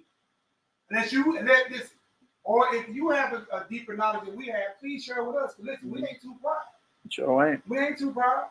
That's the only place you can go because listen, you're dealing with your meat that you hunt or catch. Yes, it covers the fish too. Hunt or catch. Absolutely. Right? You're dealing with a peace offering and a sacrifice. Absolutely. Everything you hunt or catch, yes, that you want for food, you're going by earn. Under that umbrella, then you got to follow it all the way through. Those are the flesh laws. Leviticus 11, Deuteronomy 14 are flesh laws. Well, so is Leviticus chapter 17 and Leviticus chapter 7. Right. And how you leave them out? Those are flesh laws. And the prerequisite of the requirements that are in place in the stipulations cannot be fulfilled today. So that means you ain't supposed to be eating it then because it's offered to an idol or a devil if it's not done that way. It's just that simple. And it's not by accident that Christ had prophesied that temple will come down and not one stone stand. Exactly. That temple had been replaced in over 2,000 years. Exactly. We ain't never been in no captivity. That's what I'm telling you. We ain't never been in no captivity or dispersed this long from home to where we didn't go back at some point and redo that temple. Right. I'm saying, bro, think about it. When Christ called it, he called it. And then for who to come, we got to be rebuilt and what is brought back. So-called Antichrist and those same sacrificial laws are being brought back. Because when we read Amos 5, 25 through 27, it tells you because it was to who the whole time. It was the Molech, and it was to the adversary the whole time. It Why wasn't you to the think he Most can High. enter the temple? Right. Why can't the adversary walk up in the temple? Why did Christ cast out a devil in the temple? Devils is in the temple. Because there was a temple to their god Molech the whole time. Look at this right here. Absolutely. Absolutely. Because he said it wasn't to him you were sacrificing to. All right. James is judgment. Okay. Anytime a man gives a judgment, he has authority. All right. This is the overseas we read in the book. James is overseas directives. This is where you find it. These are his directives. These are his orders to the overseas communities. All right. All right. So James is judgment. After they had held their peace, James answered, saying, "Men and brethren, hearken unto me." And he goes into Simon, going to Simon Peter. Right. Simon have declared how the Most High Yah at the first did visit the Gentiles, take out of them a people for his name. So contrary to popular belief, Paul is not the apostle to the Gentiles. All of them were sent out to the nations at the resurrection of Mashiach. Peter, you see Peter out there on the road getting it done in Acts the 10th chapter dealing with Cornelius. Okay, so James is acknowledging that what Peter had was righteous, was authentic, right? Now, jump down. Now, watch this. Verse 19. Wherefore, this is James still talking. It says, wherefore, my sentence is that we trouble not them which from among the Gentiles are turned to the Most High. All right? But that we write unto them, that they abstain from pollutions of idols, and from fornication, and from things strangled, and from blood. All right. Now, watch this. Jump down to verse 29. He's still talking. That you abstain from meats offered to idols. That you abstain from meats offered to idols. And from blood. And from things strangled. And from fornication.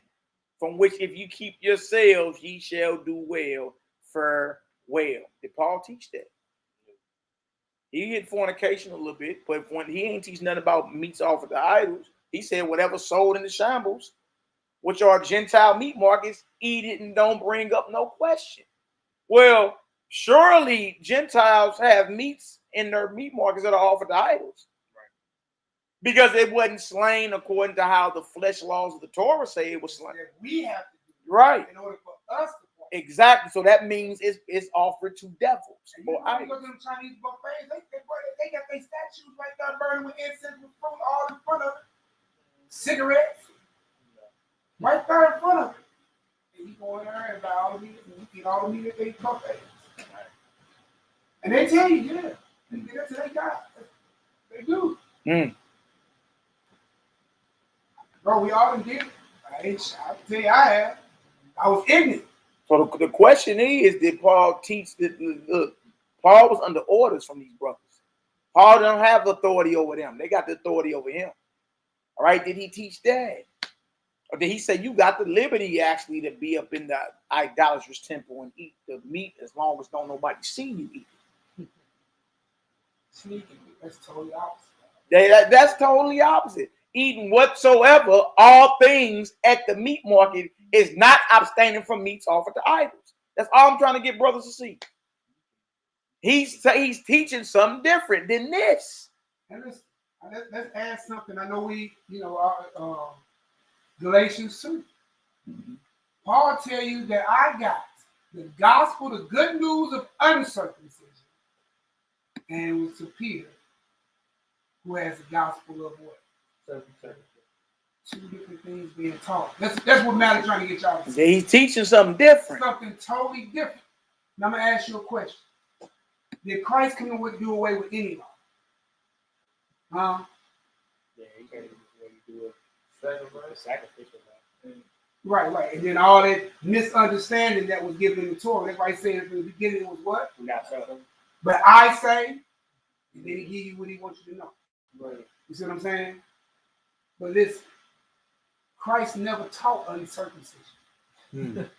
Right. There's not one chapter, one verse you can go to anywhere from Torah to Tanakh, Brit Hadesh, however you want to pronounce it. Nowhere you can go and find the Messiah teaching uncircumcision. Right? So how does Paul got the good news? Where do you get that from? I mean, you see your face right now, bro. Where do you get that from? Right, exactly. And if God's not the author of confusion, why would he give you a gospel and he not give it to the rest of the 12 that's going to be judging the world? Right. That means they're going to judge the world incorrectly because they're like, well, Paul said we didn't have to, but you're judging me based on I had to. That's confusion and judgment. And it's very dangerous. It's very dangerous. That's what? It's very dangerous. Let's get this. Now watch this. Now, according to the Torah, what is meat offered to idols? Is salvational? Yes. It's very important. The salvation of your soul is riding on this. Yes, it's very, very important. All right. Blood for atonement. And the Most High spake unto Moses, saying, speaking to Aharon and unto his sons and unto all the children of Israel.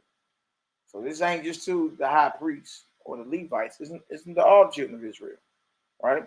And say unto them, this is the thing which the Most High have commanded, saying, what man soever there be at the house of Israel that kills an ox or lamb or goat in the camp, or they killeth it out of the camp. Look, ox, lamb, and goat is what brothers eat during these feasts. Right? So look, in order for you to eat it, it had to have been killed. Slaughtered, correct? And he's saying whether it's killed in the camp or outside the camp, wherever Israel is at, or outside where Israel is at. In the wilderness where we camping at, or outside where we camping at. All right? So it don't matter wherever it was killed at, this has to happen. All right? And brings it not into the door of the tabernacle of the congregation. All right? In later expansion, it would be the doorway of the temple, the doorway into the courtyard of the altar of burnt offering, and bring it not into the door of the tabernacle of the congregation to offer an offering unto the Most High before the tabernacle of the Most High. So right here, what you hunt turns into an offering. Dead flesh is an offering, y'all. To whom should be the question?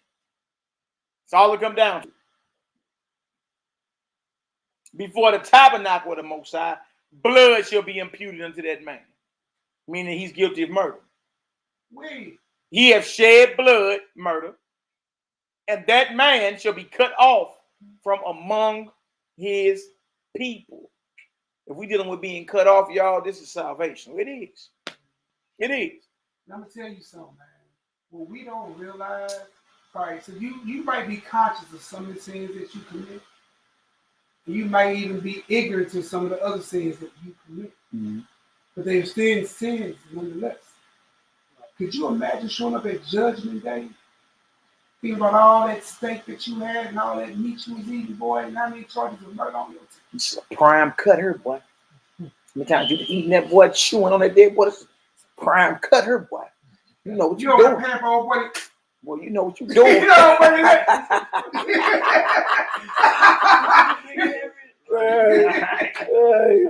Hey, boy, they bringing out beef steaks in suitcases now. Yeah, you man. seen that? Lobster, man, bro. Bro, they bring them out in suitcases, bro. Big old beef shanks, bro, with the bone in the middle. Bring it out to you. You feel me? Absolutely. How many people going to judgment with murder on without you even considering? And then when we read the Clementine homilies and we go deeper into the now they call it the nails in the coffin, you'll see that the spirits that are tied to that meat are now tethered to your soul straight to the toilet. That's why it should make more sense when it says stir the righteous. You know what I'm saying? When you think you got it, you sitting there ready. Yeah, Lord, I got the kingdom. I did this, I did that, Lord. I'm ready. Made your body a graveyard. He said, boy, I know you not. Exactly. Dang. Look at this, verse 5. To the end that the children of Israel may bring their sacrifices. Yes, dead flesh is an offering. It is a sacrifice. There is no such thing as everyday meats. Now it's dead. That means it was offered. It was sacrificed, which they offer in the open field, even that they may bring them unto the Most High, unto the door of the tabernacle of the congregation, unto who? The priests. See, this is contingent on a priest in your gates. Or I said, well, no, we ain't in Jerusalem. They wasn't either. They in the wilderness.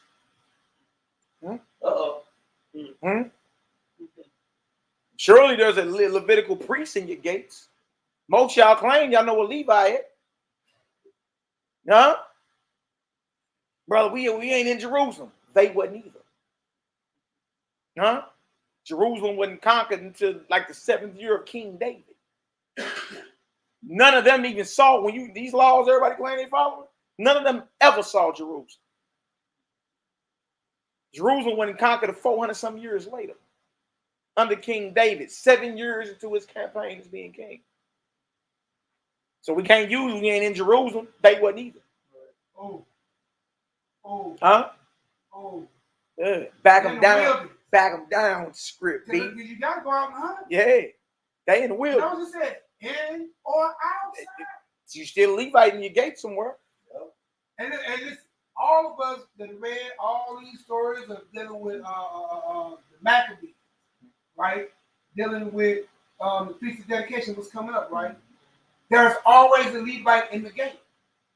They didn't live inside of Jerusalem like how you think. Everybody, Maccabees and them they stayed outside of Jerusalem. Malachi and them, they stayed outside. Absolutely. But they had a temple that they was in charge of all. Absolutely. So when they came down and tried to bring that, you gonna do this to your temple the way that our king says do it? You about to catch that body. Catch that. You heard me? You about to get that body. Real talk. Hey, you say it's like they just did that? He already gone. You want to let smoke? Matter of fact, you can rather destroy all of them. Exactly. Look at that. So we got to come to the priests and offer them for peace offerings to the Most High. There you go. The flesh that you kill, whether you amongst the bruise or not, in the camp or out, in Jerusalem or not, is an offering. It's considered a sacrifice. Now you know the category. It's a peace offering. It's called a peace offering. All right. Verse 6. And look what the priest got to do. This is the ritual. And the priest shall sprinkle the blood upon the altar of the Most High at the door of the tabernacle of the congregation and burn the fat for a sweet savor unto the Most High. So the priest got to do that. These flesh laws, this flesh you eat on, is contingent upon Leviticus 17, 1 through 7, and Leviticus 7, 11 through 18. It's contingent on that. Meaning, all right, you want to chew on it and you want it to be considered lawful according to your Torah, but it's contingent on this though. There are other stipulations to this. It ain't got nothing to do with going to the grocery store. Okay, now watch this. Now, so the priest got to do that. Bro say, well, you know, since the Messiah died, the Messiah had died in Acts. He was already off the scene in Acts when James stood up and said, meat offered to idols, they ought to abstain from. Acts 15. All right, we just read it, right? Well, what we read in Acts 15 about abstaining from meats offered to idols is after the death of the Messiah, which means this law right here is still in force. Correct? Correct. Because they after his death and we are too. So you can't say, well, once the Messiah died, so you got a right to override this right here. No, you don't. You shouldn't be eating flesh. Because everything, since you're going by the flesh laws, every stipulation that is there for it to be offered to the Most High is impossible. Well, guess what? Don't eat it. All right? It's that simple. And I'm sure about this. We seen the process, right? And they shall no more offer their sacrifices, their peace offerings, their hunts, their kills, their catches unto devils. Now you know what you got. This is what James got to abstain from meats offered to idols. Yeah. Because if it ain't done like this, it's offered to devils. It's offered to idols. That's where you got it from. That's how you write the Bible word. That's how you Isaiah 28. Yeah. That's how you precept. Because listen, Other than that, if we're wrong, you have to take us to where it is. Right. Take us to where whatever soul in the shambles, eat it. Well, that's in the Torah. Because this say that if it ain't done like that, it's to devils. Well, that's plain as the D-E-V-I-L. Devils, after whom they have gone a whoring. This shall be a statute forever unto them throughout what, Ruddy Rod? Third generation. That means even to that means today. That's the for how long is forever, ever. That's that play that Hebrew was trying to play on you short for the fringes. He was like, does it not say throughout their generation? I'm saying, I mean, look at this. Look at this. This is where James is coming from because he got to be coming out the Torah when he telling Paul the overseas directives is this: Gentiles are to abstain from meats offered to idols. All right, well, where that's at in the Torah? Right here. It's right here. Make a note in your Bible. I know everybody put their little notes. Make a note in your Bible. There it is right there.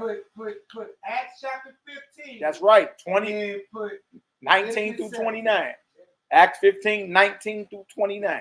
Now you know the process. That's the process. There are processing laws. All right. You jump down to verse 13. Watch this. Read it out. That's the next one. Well, you know, it don't say nothing about no fish. Look at verse 13. Oh, look at verse 13. Why is that doing that this week? Yeah, come on. What about the fish? What about the fish? Well, that means we done bagged you down. Are you admitting that what we read is solid? Because look at this, 13. And whatsoever man there be of the children of Israel or of the strangers that sojourn among you, which hunteth and catcheth. Read the next two words, brother. Any beast or fowl that may be eaten. That covers FOB. That may be eaten. He shall even pour out the blood thereof and cover it with dust. Is that happening? Well, man, I caught my fish in the water, man. What would cover with blood? But you always come back to land. Yeah, you come back to the land and you clean it and chop the head off that sucker and pull out guts and you still got to pour out the blood and cover it with dust. That blood is going down the drain of a slaughterhouse. It ain't being covered with dust. If it ain't done according to this, y'all, it's offered to devils. Yes, indeed. It's offered to idols. All right. So that's Leviticus 17, 1 through 7, and verse 13. That backs up Acts 15, verses 19 through 29. All right. That's where he got it from. Now, Paul didn't teach that. Paul say, whatsoever is sold, eat it. James say, stay away from meats offered to idols, and from blood, and from things strangled, and from fornication. Torah say it's unto devils if it ain't done like this. Paul say, eat whatever sold. Is that the same? Nah, all right. So I'm saying you just gotta be real with yourself. It's not the same. It's different. It's different. All right. Now let's go show you real quick. You know, because a brother may be like, well, you know, I don't know what nobody doing what they meet when they get it, bro. We not gonna play. Let's not play with that. We know that ain't being done. Yeah, we're not gonna play. Come on now. Let's not play. Let's not act like we know, like we don't know that ain't happening. That ain't happening. You can say that ain't happening nowhere. If you don't want to say it, I'll say it. It ain't happening nowhere. Well, that means, guess what? It's offered to idols or devils. You ain't got no Levitical priest. Ain't no fat being burned on the altar. Ain't no blood on the altar. Like, okay, well, yeah. So, even if that's the case, you know what I'm talking about? Understand if you playing that flesh game like that, you cheating the Lord. Yep. You should be scared as that thing right now. You cheating the Most High. If you don't take that what the Lord supposed to say bless you with, and then you don't give it to the priest because you ain't supposed to deny him his portion as long as you leave. Oh, wait. Then on top of that, you telling me you willing to sit there and cheat the Lord out of his piece off? Wow. You ain't realize what you're doing, man. Call yourself trying to cut corn. And you know they're taking that meat. How many Israelites go out there and kill something, then they cut it up and they process it or take it to a butcher and get processed, and then put it in the what? Hey, like this right here. Far beyond 3 days. The butcher will take it more than 3 days at the butcher shop from the process. If you take a cow and you take it to the butcher, bro, depending on how bad they are, you talking about a minimum of a week to 2 weeks to get your meat back. All cut up and packaged for you. Dry it up, get all that meat, take it home and throw it in the deep. Bro, it's about 50 billion animals slaughtered in the United States in January. Ain't no way in the world you Negroes is eating that in one day or by day 2. And they getting it taken, like you were saying, the transportation and 18-wheelers from California to all the way across the U.S. Yeah, you know what I'm saying? So it's like that takes way more than 30 days. Yeah, you know yeah, come on. So we can safely say all the flesh that these brothers and sisters are chewing on is older than 2 days. Because if it make it to day 3, it's abomination. So I mean older than 2 days. Not older than 3 days, older than 2. Huh? We can safely say ain't all the flesh you Negroes is eating on, I guarantee it's been dead longer than 2 days. Especially if you go to McDonald's and use chicken. I'm the same, period. No matter what flesh, wherever you going to get you some flesh at, come on, that's been dead longer than 2 days. You get two. Yeah. Because it's an abomination on day 3. Yeah, day 3 is all. If you're going to kill it and eat it, it got to be meat too. Oh, wait. Oh, wait. And I ain't seen nobody human made consume a cow in 2 days. Bro, come on. That's what I'm saying. For real, bro. I ain't seen a human made that can consume a cow. No, come on. You have to be a T-Rex size. That's what I'm saying. You know how big, bro. You know how big a cow is. How much meat? Nigga, you was not eating that whole cow in no 2 days. Bro, ain't no way in the world. Ain't no way. Bro, because you breakfast, lunch, and dinner and snack that boy. You ain't taking a part in 2 days. Hold on. Let me go ahead and make this more perfectly clear. Come on with it. You, your wife, and your chicks. You're not knocking off no cow in 2 days. Do you know how much meat that is, bro? That's a lot of meat, bro. A cow, when it's hung after its head cut off, it's longer than 6 feet. The average man is what? Between 5'8" and 5'10". Boy, you ain't consuming nothing taller than you in 48 hours. Hey, boy, don't matter how much you weigh. Y'all ain't big J size and better. You catch a little home. It's impossible. It's impossible. The meat you chewing on. No, if you even tried, you was probably stop eating meat because you tried. You would stop eating meat because you sick. What? That being died somewhere. You ate yourself to death. Yeah. Look, let's get this. Now that we know that what's killed, what's offered, what's sacrificed is called a peace offering. All right? Now that we know that, right? Now we about to get into a biblical expiration. Shout out to T-Brew. He brought that up to me yesterday. It's basically like the expiration date on the pack, huh? Yeah. I said, yeah, you know what? That ain't trip off that, T-Brew. Goodbye. Good looking out, bro. That's a phrase I'm using for here on out. You only got a 48-hour expiration, brother. Oh, we. I got different T-Brew. Bring that carbon deal in there and get that blood and re-mix it. Yeah, I see that. I see that madness. Yeah. That pus. Yeah. Boy, so you can't go to no butcher. They honest with you. Tell they ain't manufactured none of that made meat. That's right. That pus is in that. So now what we about to do now, y'all, is go over the biblical expiration of dead flesh of your peace offering. You hiding here. So, no.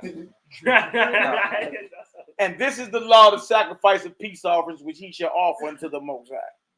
And if he offer it for a thanksgiving, then he shall offer with the sacrifice of thanksgiving unleavened cakes mingled with oil and unleavened wafers, anointed with oil, and cakes mingled with oil of fine flour. This is a peace offering, but it's called a thanksgiving peace offering. Verse 13. Besides the cakes, he shall offer for his offering leavened bread with the sacrifice of thanksgiving of his peace offering. And of it he shall offer one out of the whole oblation for an heave offering unto the Most High. And it shall be the priest that sprinkle the blood of the peace offerings. 15. And the flesh of the sacrifice of his peace offering. We just read about this in Leviticus 17. Of his peace offerings for thanksgiving shall be eaten the same day that it is offered. The same day it is offered, y'all, is the same day it's killed. It's supposed to be, it's supposed to be eaten that day. He shall not leave any of it until the morning. So a Thanksgiving peace offering, there are no leftovers. The day is offered is the day it's killed. That got to get ate. It can't remain until the morning. That's one day. That's 24-hour expiration for the Thanksgiving part of the peace offering. Now look at it. Verse 16. But if the sacrifice of his offering be a vow or a voluntary offering, it shall be eaten the same day that he offereth his sacrifice, aka kill it. All right. And on the morrow also the remainder of it shall be eaten. So the voluntary offering can be eaten in 2 days. All right. But the remainder of the flesh of the sacrifice on the third day shall be burnt with fire. And if any of the flesh of the sacrifice of his peace offerings be eaten at all on the third day, it shall not be accepted, neither shall it be imputed unto him that offereth it. It shall be what? An abomination. An abomination. And the soul that eateth of it shall bear his iniquity. Y'all, all flesh that's eaten after 2 days is abomination. All that flesh in that deep freezer right now, stacked up for the past year, is abomination. Even though it may not be pork, shrimp, crab, and lobsters, it's still abomination because it's older than 2 days. Oh, we. Oh, we. Oh, we. You got something? Bring it up. Get that Isaiah 66. Absolutely. Then we'll hit Revelation 21 after that. In Isaiah 66.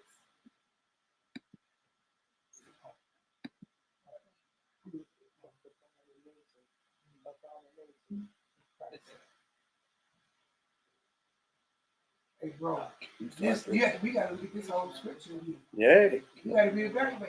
Keep in mind, we just read it is an abomination, right? It's abomination. Bro, 16, 17. I'm going to do 3 first, 3 and 4.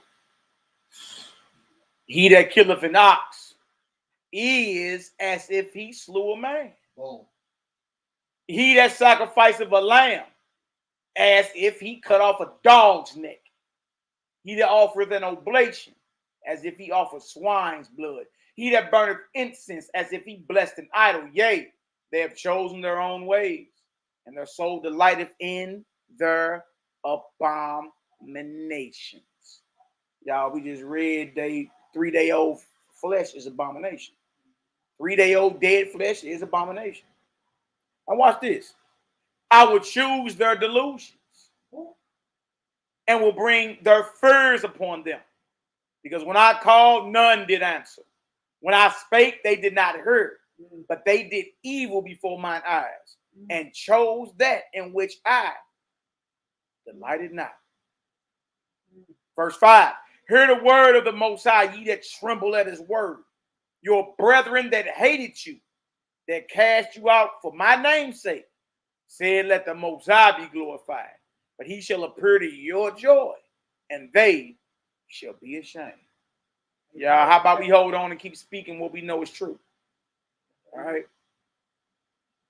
Isaiah 66, 15 through 17. Oh, wait. Examine the word. Go ahead, hit him, Shaw. Okay. For behold, Yahweh will come with fire and with the chariots like a whirlwind to render his anger with fury and his rebukes with flames of fire. You're talking about the second coming, correct? All right, go ahead. For by fire and by his sword will Yahweh plead with all flesh. Or judge all flesh. Go ahead. And the slain of Yahweh shall be many. Many, majority. Now listen, all you cats think you got it right. That's why it makes some sense. It's going to be a slaughter. Massive. 17. What does it say? they that sanctify themselves and purify themselves in the gardens behind one tree in the midst, eating swine's flesh, and the abomination. And the abomination. Notice And how is what is and, bro? That's a conjunction. Bring it together. Bring it out, bro. Yeah, so look, when you and something, it's a conjunction, it's a connect. It's bringing two things together. You know what I'm saying? You and your woman, me and my job, my paycheck and my bank account. It's a conjunction. It brings things together. So people how that's worded though. Look at how it's, especially to be reading in English, right? We all got this bastard language, right? But look at it. It ain't make it one thing. You gotta break it down. There's a pause. In the midst of these, there's gonna be many of us of the Hebrew Israelite mind that think that they are purified and justified by eating Leviticus 11 and Deuteronomy 14. And all them following them teachers that say it's okay to do so. I had one brother tell me when I brought this situation to him, he said they told him, I said, have they been bringing out any new revelations of the scripture? They said, no, just hold on to what you already know. All right, exactly. Exactly. Look at what it says. Eating swine's flesh. Common. That's right. That's a break. All right. All right. And abomination. And the abomination. Common. So it's not saying that swine is the abomination. Is the only abomination. Right. Exactly. No, it ain't saying that. That's why I right. want to see. Exactly. About ox, lamb, and goat, and everything that you consider lawful is up under the category of abomination if it's been dead longer than 2 days. Huh? And that what we just read? And it's considered offered to devils or to an idol if the ritual that we read in Leviticus 17 done by the Levitical priest is not being observed. It's offered to devils. And it said that literally. So y'all, this ain't just talking about the pig meat eating pastor. Y'all, now we understand it's talking about us Israelites who think we got the right to chew on the dead flesh of animals, but it ain't been processed according to the Torah. That's abomination. On the street, and they reading this to people telling them they can't eat swine. Then somebody asks, well, what is the abomination? Right. You know what I'm saying? The abomination ain't just the pork, shrimp, crab, and lobsters. Our lamb falls up under abomination too. It's been dead longer than 2 days. Lamb falls up under being offered to an idol or devils too. If it ain't been brought to the door of the tabernacle and the blood ain't been spread on the altar and the fat ain't been burned on the altar, and ain't been brought to the priest to do so, that's offered to devils. Yes. Absolutely. That day. Look at this. Eating swine's flesh and the abomination and the mouse shall be consumed. Y'all, that means judged, destroyed, together. Destroyed together. Save the Most High. I want y'all to see. We said it, but I really want y'all to catch it. We know eating swine especially is an abomination. We know that eating a mouse is an abomination. Why is abomination set off by itself and apart from the rest of that? Right. Because what Malik just brought out, what we all just read, what we all been trying to tell everybody, there's an abomination of clean meat too. Yes, right. That's right. That's right. And a lot of us are under that. Well, those who still eat the meat. All the flesh being all eaten. That flesh you eat? All the flesh being eaten in the world today is offered to devils and is considered abomination. And those who eat it today, why you argue with them? Because why? They purify themselves. Oh man, I'm holy. Ain't nothing wrong. God gave me it. Oh, that's sham. Who told you that? Reverend so and so, IS so and so, PQK so 9F23. You know what I'm saying? AOMOCs and all that. I ain't trying to call nobody. You know what I'm saying? You can catch what I was doing, man. Y'all all behind that one tree, huh? And I'm gonna tell you something. Me and Malik was rapping the other day, and Malik just said it earlier in class too. If he would have came on the scene with that same mindset and the same way that Paul popped on the scene, he would run him up out of here, right? But then I didn't, it wouldn't hit my spirit to just now. But then me and Malik also went further on to talk and say maybe not. That's how somebody like the Comforter, old Jermaine, could come in and tell you that he's the Holy Spirit, and all these people follow. You catch what I'm saying? Even though if modern Israel can still get hoodwinked in this modern day and time, imagine how many people are really hoodwinked. Exactly. That's what I'm trying to get you to see. Right? Somebody can pop up on the scene like Paul or Jermaine Grant and give y'all a ragu thing that the Lord met me on the mountaintop, and you wind up believing the whole thing. You see what I'm saying? And then here we are. How many people that man had under his belt before he died in prison? Thousands. Thousands. No different what Paul had going on right now. You see what I'm saying? Exactly. All right, brother. Blessings to you. Abundant blessings. All right, brother. All right, y'all. Revelation 21 and 21. What it say? One of y'all got it? All right. 21. And the 12 gates were 12 pearls. Every several gate was of one pearl, and the street of the city was pure gold, as it were transparent glass. So we talking about the what? The kingdom, the New Jerusalem. This is what we talking about, right? Go ahead. And I saw no temple there. Oh, no temple. Ain't no slaughtering going on in the New Jerusalem. Y'all see this? No slaughter. There is. I saw no temple there. Where you slaughtering? What you mean? Huh? If it ain't no temple in the New Jerusalem, then where you slaughtering animals at? And I saw no temple therein. Oh wait, go ahead. Ain't gonna be no death either, right? So if it ain't no death and there's no temple, what meat you chewing on in the kingdom of heaven? I saw no temple therein. Go ahead. For the Most High Yahweh and the Lamb are the temple of it. Oh wait. Hey, excuse my name, I be damned you gonna screw some blood on the cross. Oh wait. Oh wait. Boy, you wrote the Christ so much you finna kill something in his kingdom. We said there's no death in his holy year. And somebody sprinkling some blood on him. Boy, I can hear you hitting harder than Satan did when he got cast out. Boy, I can hear you cracking harder than he did. Look at that. Look at that. There is no temple in the New Jerusalem. So there ain't no sacrifice. Yeah, I know. I know. You may read some over in Ezekiel, the 40th chapter on in, about sacrificing in the New Jerusalem. But, I mean, this is our point. There's conflict in the scripture. It just proves you just gotta choose what side you on. I choose life. You can be with Zadok and them, and kicking it, or you can be with Christ. Yeah. Everybody claim they want to be with Christ, though. All right.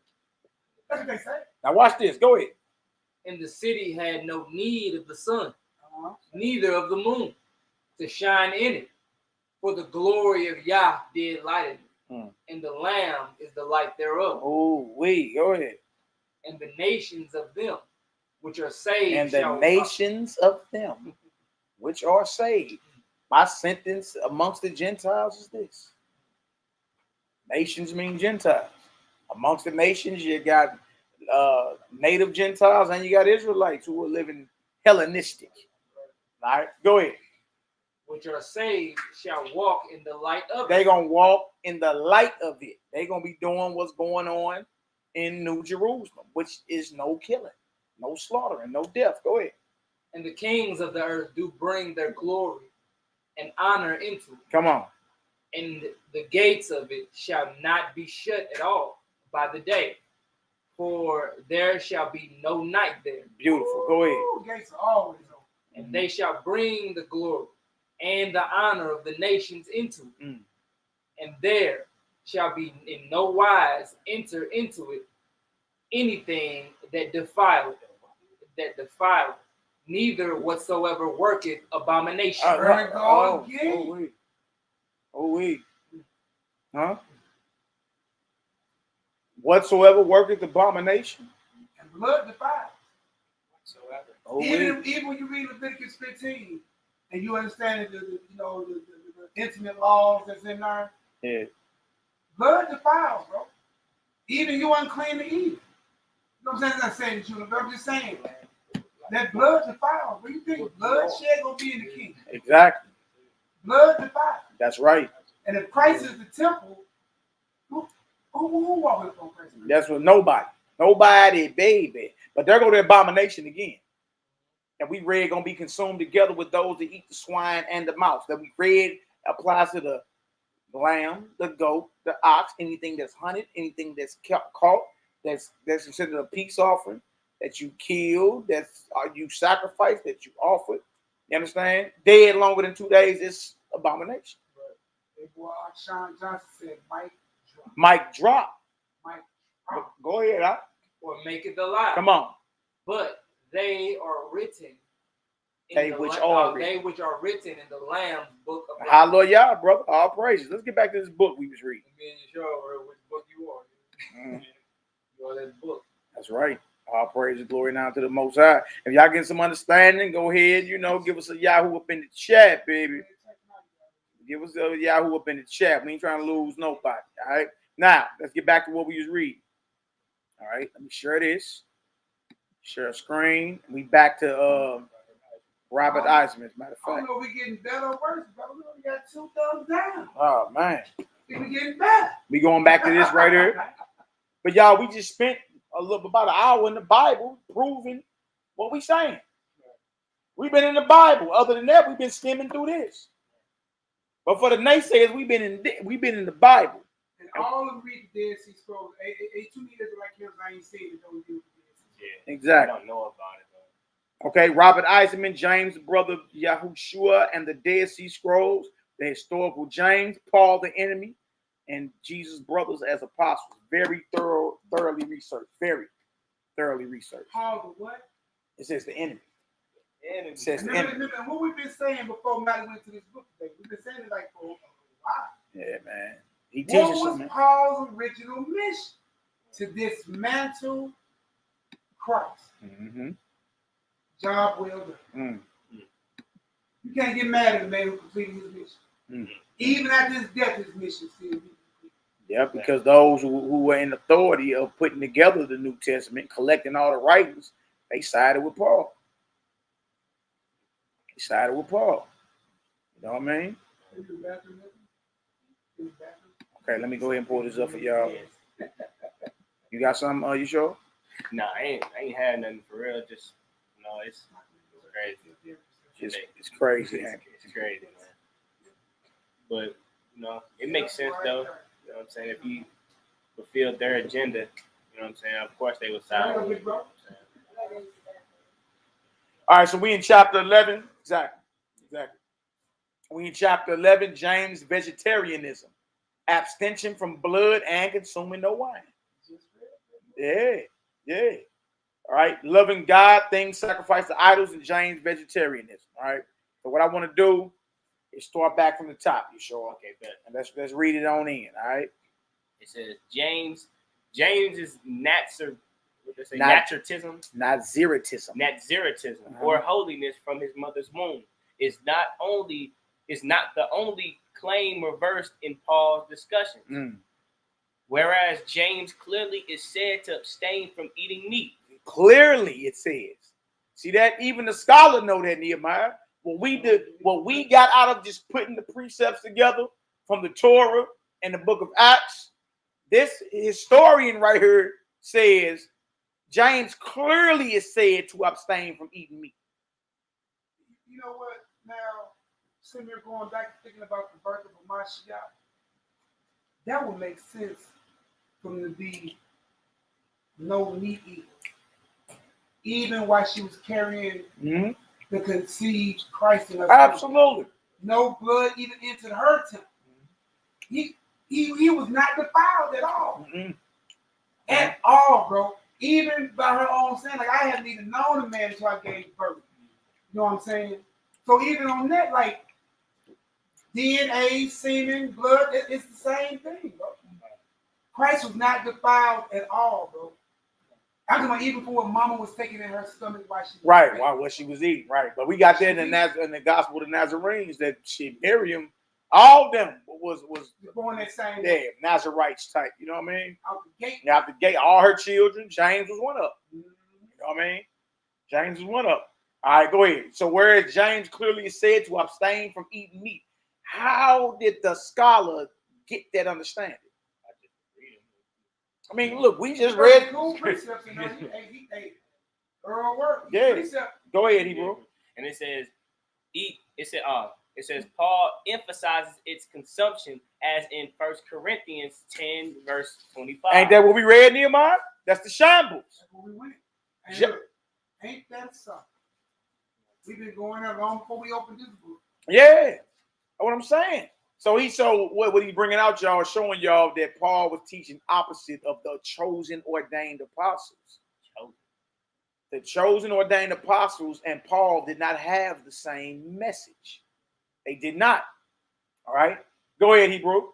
Eat everything that is sold in the marketplace. Mm-hmm. There is no need to raise questions of consciousness. Then we go back and look at every different version. Then we look up shambles. Then we also look up what else we look up? Look up whatsoever. We look up whatsoever and shambles, right? All right, go ahead, Op. Paul expresses this position in chapters 6 through 10 of 1 Corinthians, where he is discussing one of the categories of James' directives to the overseas community. Mm. The prohibition on things sacrificed to idols. 1 Corinthians 8 verse 1, 8 verse 10, and 8 and 10 verse 28. Absolutely. All right, go ahead. The basic answer Paul gives to all James' directives is all things are lawful for me. 1 Corinthians 6 verse 12 and 10 verse 23. A lot of us never knew that Paul was responding to what James had said, and he was stating his clear opposition of what was said. A lot of us never understood that. Once you see the conflict, then it'll open up for you. Like, dang, that's what's going on. Because again, why do he need to say anything about all things are lawful if the directive is all things are lawful? Obviously, the directive is all things ain't lawful. Abstain from meats offered to idols. Abstain from things strangled. Abstain from blood. He doubles back and say all things are lawful. They just don't profit. Right? That's opposite of what was directed. All right, go ahead.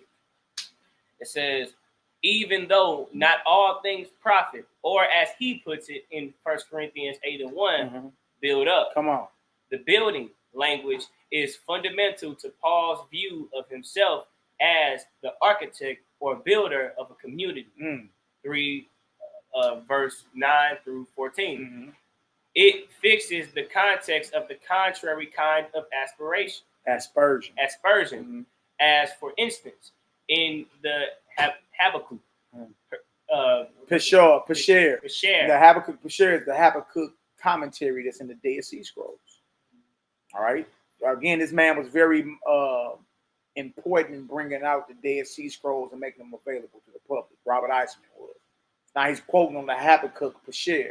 All right, go ahead. In the Habakkuk Pesher, on the adversary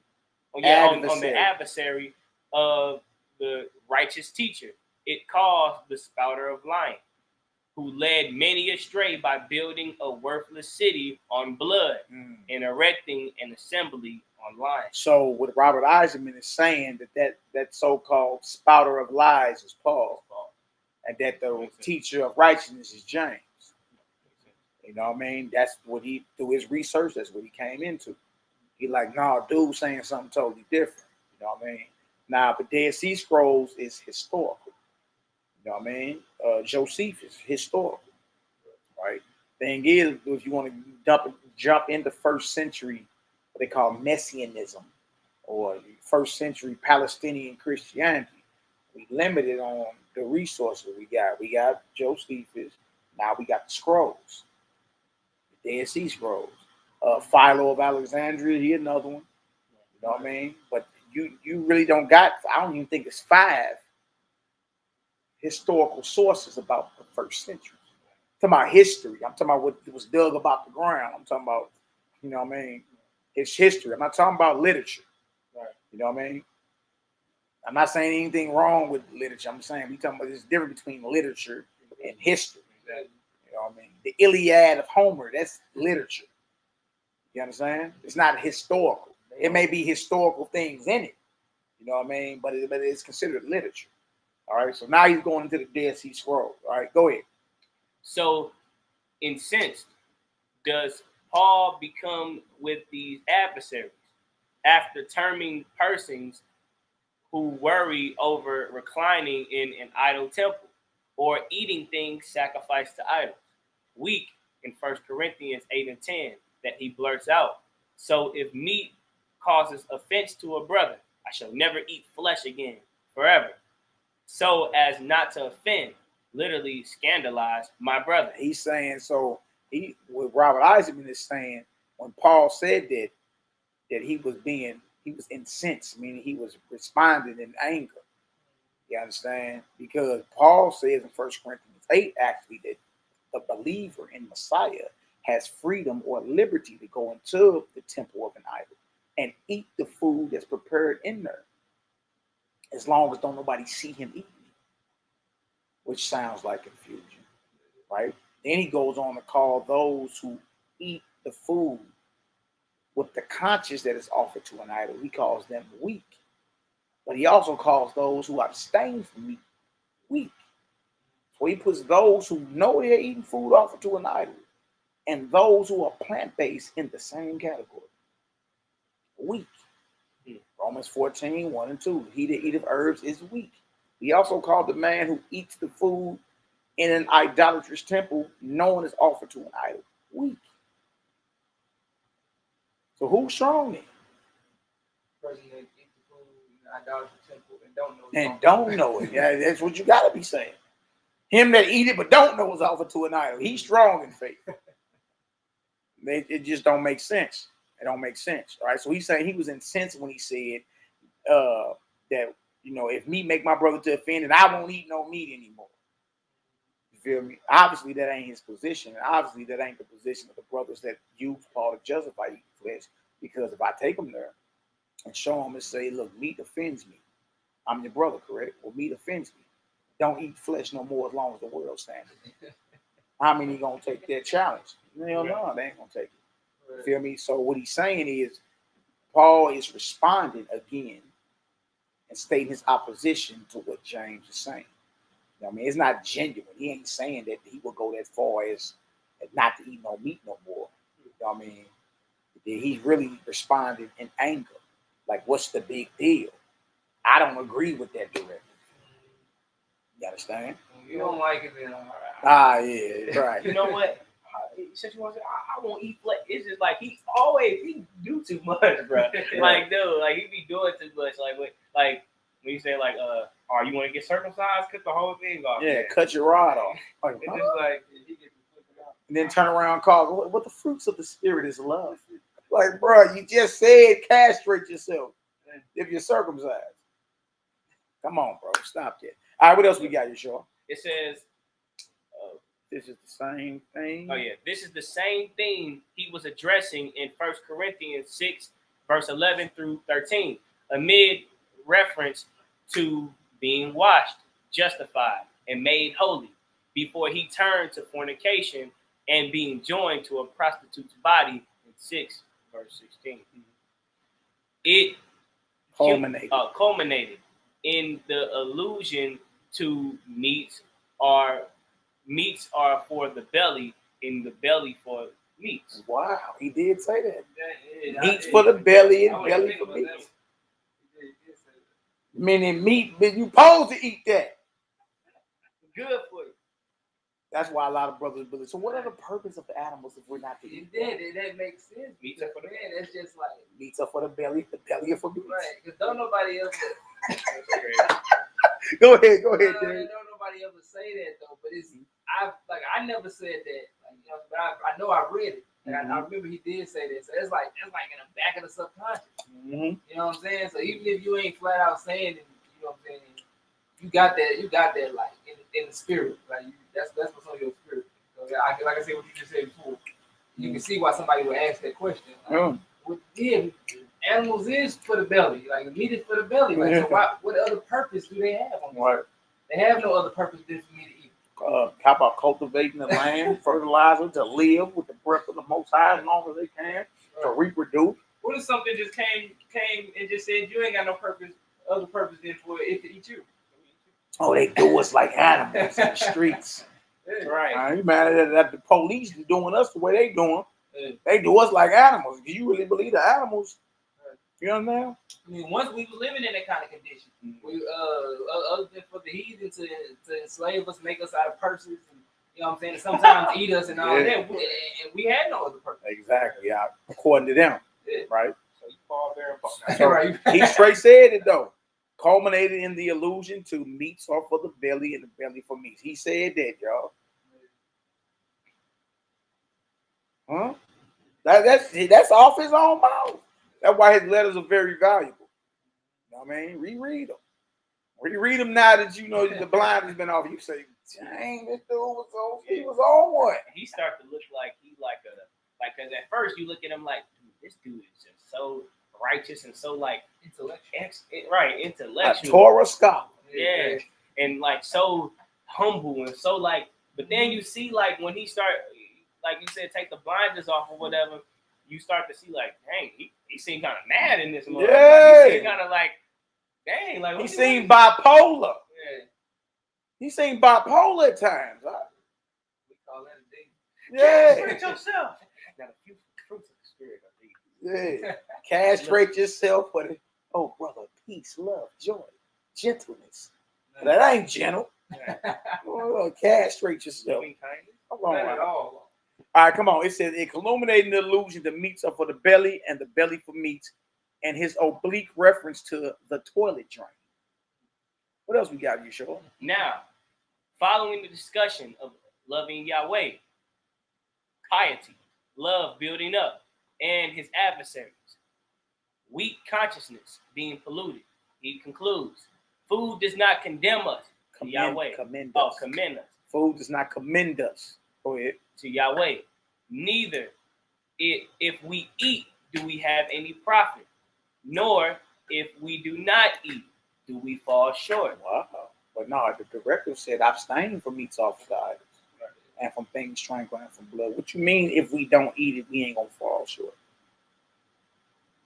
That's another one that can fall under all unlawful meats also. And you say that whoever eat herbs is weak. Right. In faith. That's right. So it's just like double. You know what I'm saying? He's like, double-minded. Look, that's why James said a double-minded man is unstable in all his ways. Now you know who James was talking about. Like, who else was out there that was going against what he was talking about? That was powerful and popular enough that even James had to respond. I mean, blessings and curses come out of the same mouth. It shouldn't be like that. One moment he talking about something, I delivered him over to Satan. Right. The next one is charity and love. Oh, may the Lord not hold that to his charge. Yeah, come on. All right, what is you saying? All right, so look at that. What else we got? It says here Paul also introduces the language of causing to stumble or stumbling block, causing offense or scandaling in 8 verse 13. It says the same language the letter of James used to refer to those who keep the whole law, but stumble over one point, being guilty of breaking it all. 2 and 10. They're firing back at each other. All right, go ahead. Now it is directed against those objecting to reclining in a idol temple. Yeah, reclining like you up in here at home. Now it is directed against those objecting. Yeah, because somebody might have a problem. What is you doing in an idolatrous temple? Well, Paul said. What do you mean? Paul said that's against what we supposed to abstain from pollutions of idols. What are you even doing in there? Paul said we got liberty. Who told you that you got freedom to? He said what? You got freedom to eat, to not only recline in the temple of an idol, but eat the food prepared in it to the idol. People said, well, because the earth belongs to the Lord. It don't matter. Go ahead. and I was saying that now people say that now, you know what I'm saying, because you ain't got them back then. But if you said that back then, boy, they would have looked at you like, who is this? Who is Paul?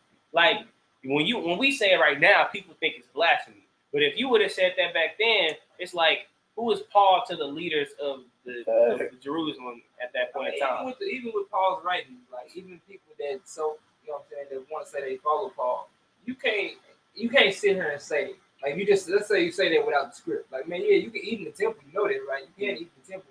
Basically, don't nobody see you do it, you know. So and you eat more, even if it's offered to their gods and everything. A regular Israelite is more likely to even look at you wrong. Yeah, absolutely. You know what I'm saying? Absolutely. Look at you crazy, but what is you talking about? What law is let's take it to Paul. Yeah. You know what I'm saying? Right, absolutely. What else we got out? It's synonymous with causing the weak brothers fall, or even more pointedly, wounding their weak consciousness. Right. 8 verse 9 through 12. Come on. But who is Paul's strength, a stumbling block to a scandling here? Like he said, well, who is Paul's strength, a stumbling block to? Like you claiming you because he calls the brother weak who knows he's eating the food offered to an idol. You understand? Which means he the one is strong that what? That don't know he eating it. The flip side of it, where he eating it, the same food, he just don't know what to an idol or something. You got liberty to do it, but take heed about that freedom. You know what I mean? Long as don't nobody see you. If that's the case, all people that are not knowing of the law are not subject to it, to the consequences. Right. You know what I'm saying? So it's like if you ain't know that, then it's cool. Right. You know, even Right, if it exactly. passed your plate or whatever, it don't even matter because you still didn't take the time out to even try to know it. You know? Exactly. Yeah. He say, but who is Paul's strength, a stumbling block to, or scandalizing her? Who are these weak brothers with their weak consciousness? Always a euphemism for those observing the law.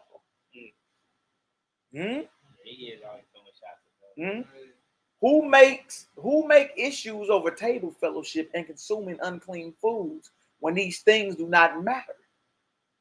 Who worry over things sacrificed to idols when they too do not matter?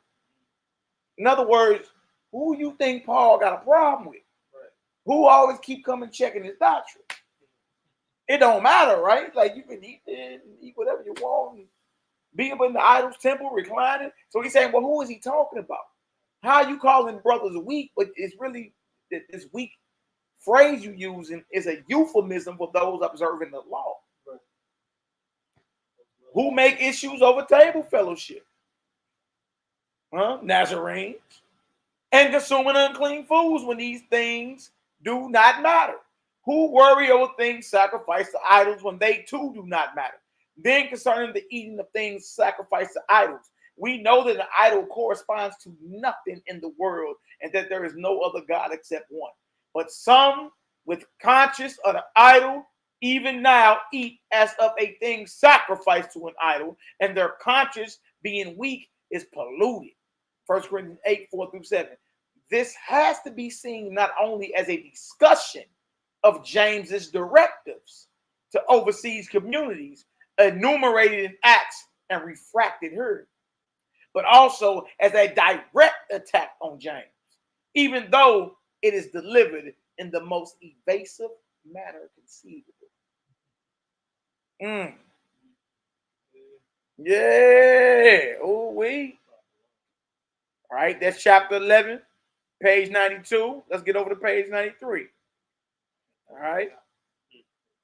Just ask yourself, who is he talking about? That's all you got to do. Once you do that, you'll start seeing it. Like, dang. All right. Again, y'all, for y'all to just join, this is the book we're going over. I suggest all y'all get it. Very, very powerful, thoroughly researched. All right. You can look Robert Eisenman up on YouTube, too. He got plenty of classes and interviews over what he's talking about. Dead Sea Scrolls, all that. All right. All right, let's get to page 93. All right, page 93. Look at this. Certain things sacrifice the item. You can chew it as long as you sneaking through it. Even though it is contrary to the Jesus movement. All right, Paul's attack on James, Nazaretism and vegetarianism in Romans. The Romans. Go ahead, whoever gets. Paul reinforces the love thing and connects it to eating in his letter to the Romans, again turning both against James. Paul actually quotes the second of the two love commandments in 13 and 9. You shall love your neighbor as yourself. James, on the contrary, discusses it in the context of being a doer. That's right. Not a breaker. Keeping the whole law. Judgment without mercy for those who don't, and condemnation. Judgment without mercy for those who don't, and condemnation of making oneself a friend of the world, not a friend of Yahweh. That's James 4:4. Go ahead. The Damascus document. That's more Dead Sea Scrolls. Y'all look up the Damascus document, read through it. Very, very enlightening. The Damascus document. Go ahead. The Damascus document too evokes this commandment called in James the royal law according to the scripture, and the second part of the righteousness, piety, what they say? Dichotomy. For Paul, however, is another torture, yet clear repulse to James. One should owe nothing to anyone except to love one another. For he who loves the other has fulfilled the law. Love does not work any ill to anyone, to one's neighbor. Therefore, love is the fulfillment of the law. Romans 13:8-10. This too has become part of the parcel. Part and parcel to Yahushua. Teaching Yahushua's teaching of the scripture in scripture. Continuing in this vein, Paul again raises the issues of eating and food, turning them around as per his want from the Jamesian position. Do not let the one who eats despise the one who does not eat. Do not put a stumbling block, a cause of offense before your brother. I know and am persuaded in the Lord Yahushua that nothing is unclean in and of itself. We didn't read that before. What you mean? You put the Messiah name on that? No, the Most High always had a problem with us not separating what was profane from what was holy. What you mean? You know, and you persuaded in the Master that nothing is unclean. Nothing is unclean in and of itself. Now we just read what's abomination in the Torah. Then, and we just read that flesh older than 2 days is abomination. That's unclean, player. We also read that those eating abomination gonna be consumed, didn't we? And we also read that in Revelation 21st chapter, nothing abominable making it into the kingdom, didn't we? So where is that in the Torah? I know and am persuaded, he's convinced in the Master that nothing is unclean in and of itself. Wow. Wow. Wow. Nothing mean nothing. Not at all. Why you think the pig meat eating preacher used that to justify eating swine? And the next part really can go into that too. It say, except to him who judges things to be unclean. So if the preachers say don't judge all these things to be unclean, then he can eat it. Really, it's up to you. Is it unclean to you? Then it's unclean. If it's clean to you, it's clean. It seems like Paul is very clear cut. People just try, but also double minded at the same time. Like, it be clear cut, but people want to make his writing seem like it's something different. I'm pretty sure Paul really meant what he was talking about. Like, look, Yeah, at the time he was saying. yeah, like at the time he was saying what he was saying. Like, I think, and even it was just to go against what they was talking about. Like man, you can eat anything, even if he didn't really believe that. He just wanted to go against what they were saying and just like, man, if they say that you can't eat anything sacrificed to idols, I'm gonna say that you don't eat, that you can't eat that. But he's saying, like, when he say nothing is unclean, people be like, well, it doesn't really mean nothing. You know what I'm saying? It just means like something, but it say nothing. Yeah, so that's called conjecture. We can argue all day over what you think he means. Huh? But what we can't argue about and what we ain't gonna argue about is what he wrote. That's what he wrote. Like he wrote, whatsoever is the soul in the shambles. He right here he says nothing. He put the master on it. Nothing is unclean in and of itself, except to him who judges things to be unclean. So in other words, if you make your mind up that it ain't unclean, according to the teachings of Paul, it ain't unclean. You see what I'm saying? Right. That's what he's saying, but I'm going to ask everybody listening, where is that at? Where is that at in the Torah? Where is that at in the law? Where is that? Noah found grace. Shit, you can't bring that up either. Where is that at? What is he quoting? He's clearly against what James ordered and directed. Clearly against it. What you mean nothing is unclean in and of itself except if you judge it to be unclean? No, but the Most High say, I got a problem. My prophets and priests, they have not separated the holy from the profane. So no, you calling it or thinking it's unclean don't make it unclean. Like you gonna make your mind up. So in your mind, you just gonna think the abomination away.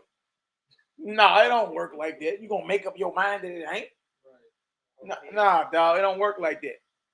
All right, go ahead, Hebrew. I know and persuaded. I know and am persuaded. I know and am persuaded in Yeshua that nothing is unclean in and of itself, except to him who judges things to be unclean. Mm-hmm. To him it is unclean. Go ahead. But if, on account of meat, your brother is aggrieved, you are no longer walking according to love. Do not with your meat destroy him. Do not destroy the work of Yahweh for the sake of meat. Wow. Wow. So like, you know what I'm saying? If it's Satan, it ain't unclean if you say it ain't unclean, but right. Your brother may be aggrieved.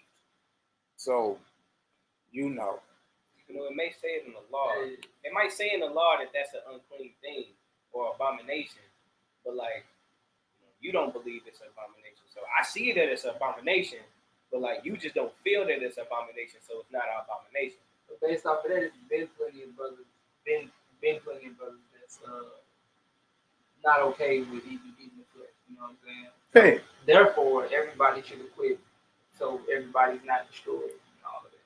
You know how many campaigns that have been, you know what I'm saying, for like animal rights and stuff like that, and like stop killing animals and stuff. So like, why haven't any Christian or whatever, you know what I'm saying, or anybody who believes in Christ or believe in these letters of Paul, why haven't they not stopped eating the flesh after they deceived people? People have been grieved over the killing of animals and so on. Right, y'all not even following Paul's letters. Right. It's lust, man. All right, where we at? Almost. What did it say? Almost all the things we have been following can be found in these words, discussing the issue of consuming meat. Paul inadvertently expresses the opinion, clearly his own basic one. Go ahead. One believes he may eat all things. Another, being weak, eats only vegetables. 13:2. Hey man, this dude.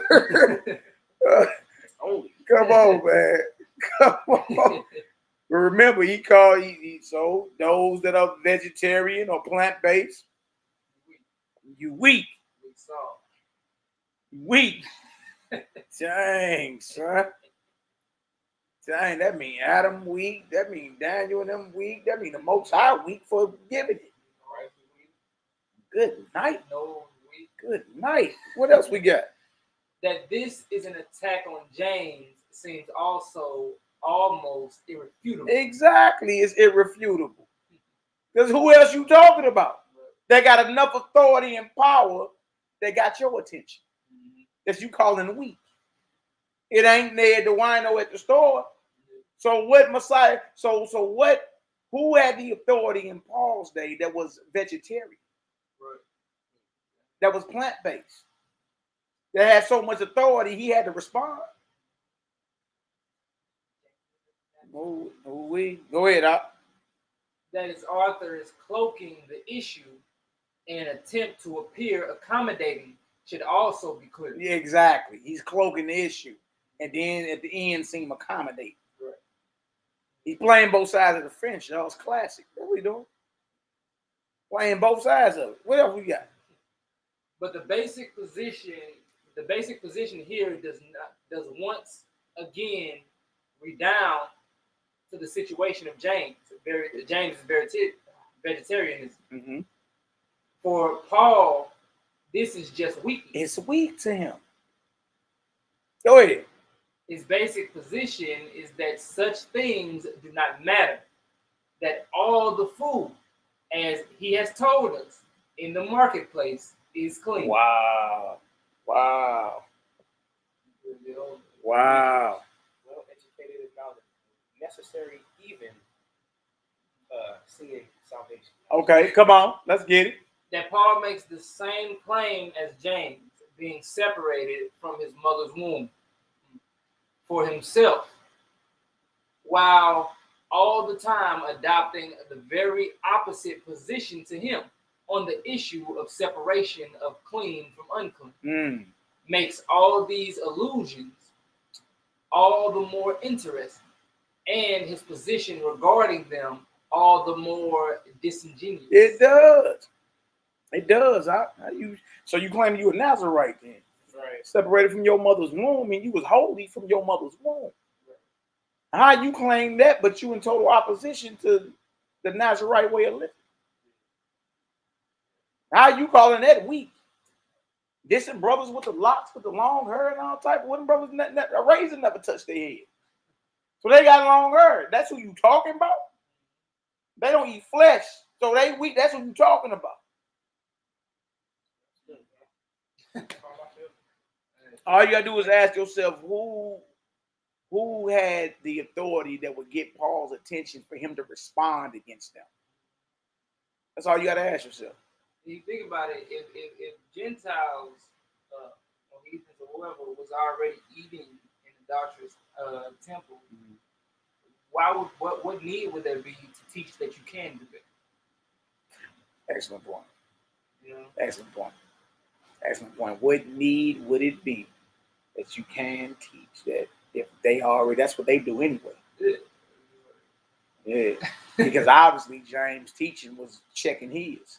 Right. He got to respond and defend because he's losing control over his assemblies he's established. Everywhere he established something, James and them sending letters and sending men to refute him and rebuke him. See what I'm saying? So obviously, James them came through and taught you ain't supposed to be eating it. He comes back in with the cloak and dagger. You know what I mean? Like, nah, you can eat it. I know ain't nothing unclean. Only if you think it's unclean. But show love and don't destroy your brother. You know what I mean? That should be clear. Right. All right, come on, let's get it. So once again, we may see that these traditions about James preserved via Exegesis.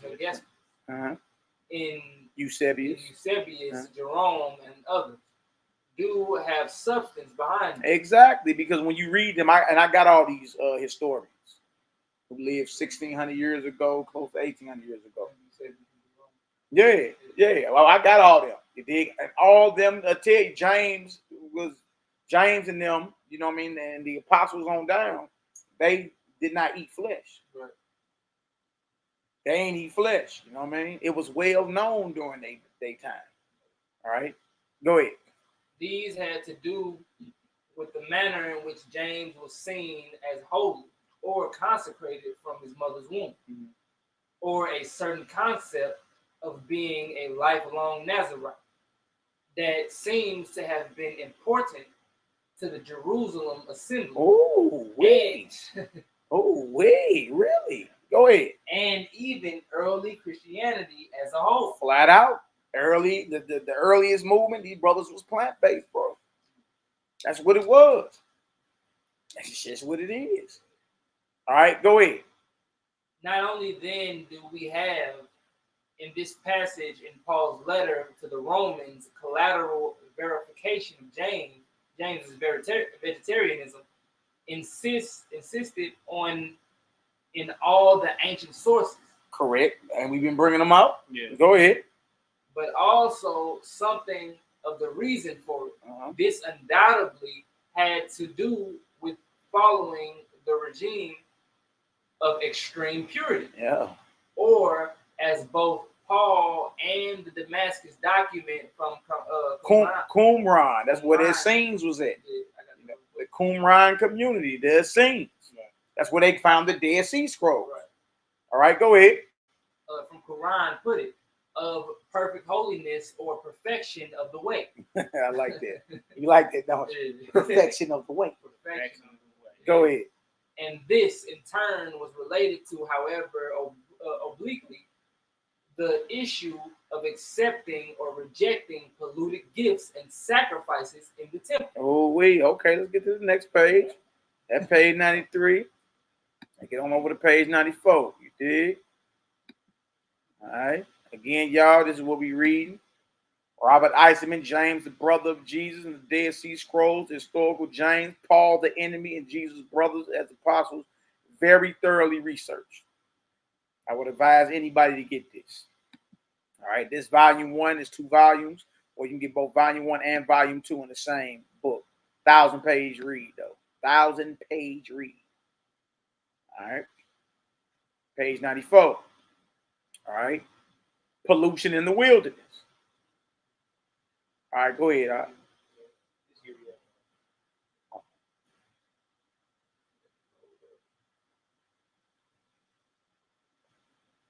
Oh, we got a problem.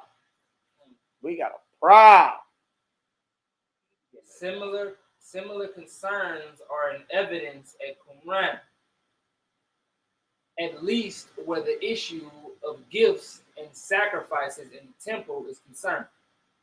John the Baptist, even in the fragment and garble accounts that have come down to us, would seem to have had tendencies in this direction.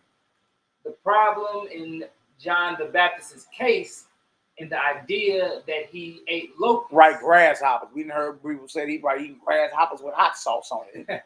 Yeah, okay. Matthew 3 and 4 and Mark 1:16. That he was eating bugs, in other words. Watch this. Go ahead. If he did, he probably would not have survived very long. Absolutely. Come on. Luke omits this, and there is little about it in other sources about John. It has been suggested that the word locust is based on a garbled translation. One suggestion is that John ate carobs. There have been others. That's in the actual Gospel of the Nazarenes or the Gospel of the Holy 12. It did not, bugs. Yeah, fruit of the locust trees, and we finna read it though. Go ahead. Epiphanius. I got him too.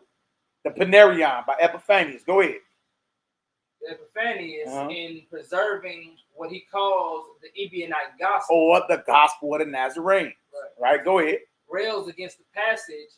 They're claiming John ate wild honey and manna-like vegetarian cakes dipped in oil. Absolutely. And when we go to the Gospel of the Nazarenes, that's what we read. Now, how is Epiphanius a church historian? Lived 1,600 years ago, talking about an account that we have today. and the gospel of the Nazarene. What we have must be true then. Even if he disagreed with it or not, it must. What we have is at least ancient. Right. Regardless if you think it's true or not, it's ancient. How we know? How somebody 1,600 years was talking about? 1,600 years ago. All right, go ahead. In any event, John would have been one of these wilderness-dwelling, vegetable-eating persons Josephus regards as either imposters, magicians, or deceivers. Go ahead. Fomenting revolt under the guise of religious innovation. Josephus says as much in his description of John in the Antiquities, though his treatment of John is much gentler than in his normal wont. This is also the inference to be drawn from Luke's testimony, including the note about John's being holy from his mother's womb. 1 and 15. I mean, yeah, 1 and 15. Go ahead. As it turns out, come on. One of the first of these vegetarian insurgent or subversive leaders was Judas Maccabee himself. Yeah, see, now we're going into what we call Feast of the Dedication. Judas Maccabee. Yeah, Yahudah Maccabeus, baby. You mean to tell me he was plant-based? Right. The temple was under attack. Wasn't it? Altar was profane, wasn't it? So what flesh you think he was eating? They had livestock. Wow. Come on, Hebrew. 2 Maccabee 5 and 27. I know you got to pull it up. Go ahead. Describing the founding moment of Judas's revolutionary activities, also in the wilderness. Come on. In 167 BCE, has this to say. Judas called Maccabeus. However, with about 9 others, withdrew into the wilderness and lived like wild animals in the hills with his companions. Eating nothing but wild plants to avoid contracting defilement. Read that in the KJV. 2 Maccabees 5 and 27. What did it say? But Judas Maccabeus, with 9 others, or thereabout, withdrew himself into the wilderness and lived in the mountains after the manner of beasts with his company, who fed on herbs continually, lest they should be partakers of the pollution. You see that? Dang, so they followed the law to the... See that? What's the pollution? Wow. What was going on? Because we all know the Greeks and them had what was going on in the temple. Hellenization was going on. So you see what they was eating? You mean tell me this whole revolutionary Maccabean revolt was waged and fought off herbs or vegetables? They was eating what the animals in the mountains would eat. They couldn't have been false. That right, but Paul say they weak though. People that eat vegetables are weak, or eat herbs is weak. Well, obviously not. Because how was they able to bang for 3.5 years on herbs, on vegetables? They went hard, and they just look, yeah, you know what I'm saying? And trip off this, y'all. So again, going back to the Torah, if it's killed and it ain't brought to the door of the tabernacle, and the priest can't sprinkle the blood and put the fat on there to burn it, it's offered to devils. The temple was under attack in that day. All Hellenization was brought in. So they understood, well, according to the Torah, we can't even eat. Where your temple at then? Where your altar at today? It ain't there? Because in his day, it was under attack, which means they couldn't eat no type of flesh. Where if you ain't got no temple, you ain't got no priest, you ain't got no altar, he can't do the ritual like that. And guess what? It's been dead longer than 2 days. Everybody eating flesh called himself a Hebrew Israelite, eating meat offered to devils, idols. You're eating abomination. Judah Maccabee knew it. Ain't no temple, ain't no altar, ain't no priest. Well, if ain't none of that dirt, player, you can't eat it because you're gonna be defiled. People refer to the Maccabees. That whole guerrilla warfare was fought on herbs. No flesh, herbs. You going by the flesh laws? That whole 3.5-year war was fought on herbs. They have straight example of like, if you follow the flesh laws, you. They're the example. Because when they didn't have the temple, when they didn't have the altar, when they didn't have the priest officiating at the altar, they didn't eat it. That they'll be polluted. Okay. Okay. Hey. Okay. There's your example. So that means we ain't tripping in, huh, Derek? Somebody want to ask for example? Oh, okay. 2 Maccabees 5:27. I thought you know that. Now we got an example. Derek said he got to log this one. Yeah. Can't we just pray over it? They could have prayed over their livestock. They had livestock with them. They could have prayed over their livestock and just killed it and roasted it. Why they ain't do that? The temple ain't there. The provisions needed to even do it is not possible for them at the time. Like it's not possible for us now. Right. You're defiled. You eating abomination. And you always say America is an extension of Rome, and Rome is basically an extension of like Greece. Right. So it's just like, you know what I'm saying? They just like how they doing now. They you know what I mean? Hellenizing us today. You know what I'm saying? So it's like we ain't got no temple, just like they didn't have no temple. Wait. They was taken over by the Greeks, or just like we taken over by the Greeks or the Romans, you know what I'm saying? Whatever. So it's the same deal. Like you can't be like we can just pray over our food when you got your ancestors right here who was in the same predicament as you, and just chose not to eat it at all instead of polluting themselves because they followed the Torah. Yeah, the flesh laws are real specific, and if everything ain't established for you to do it, then guess what? You can't do it. You're defiled if you partake. No way. No way. That's bag drop right there, boy. Bagging down with the script there. What do you mean, baby? Bagging down, baby. Hey, it's never ending.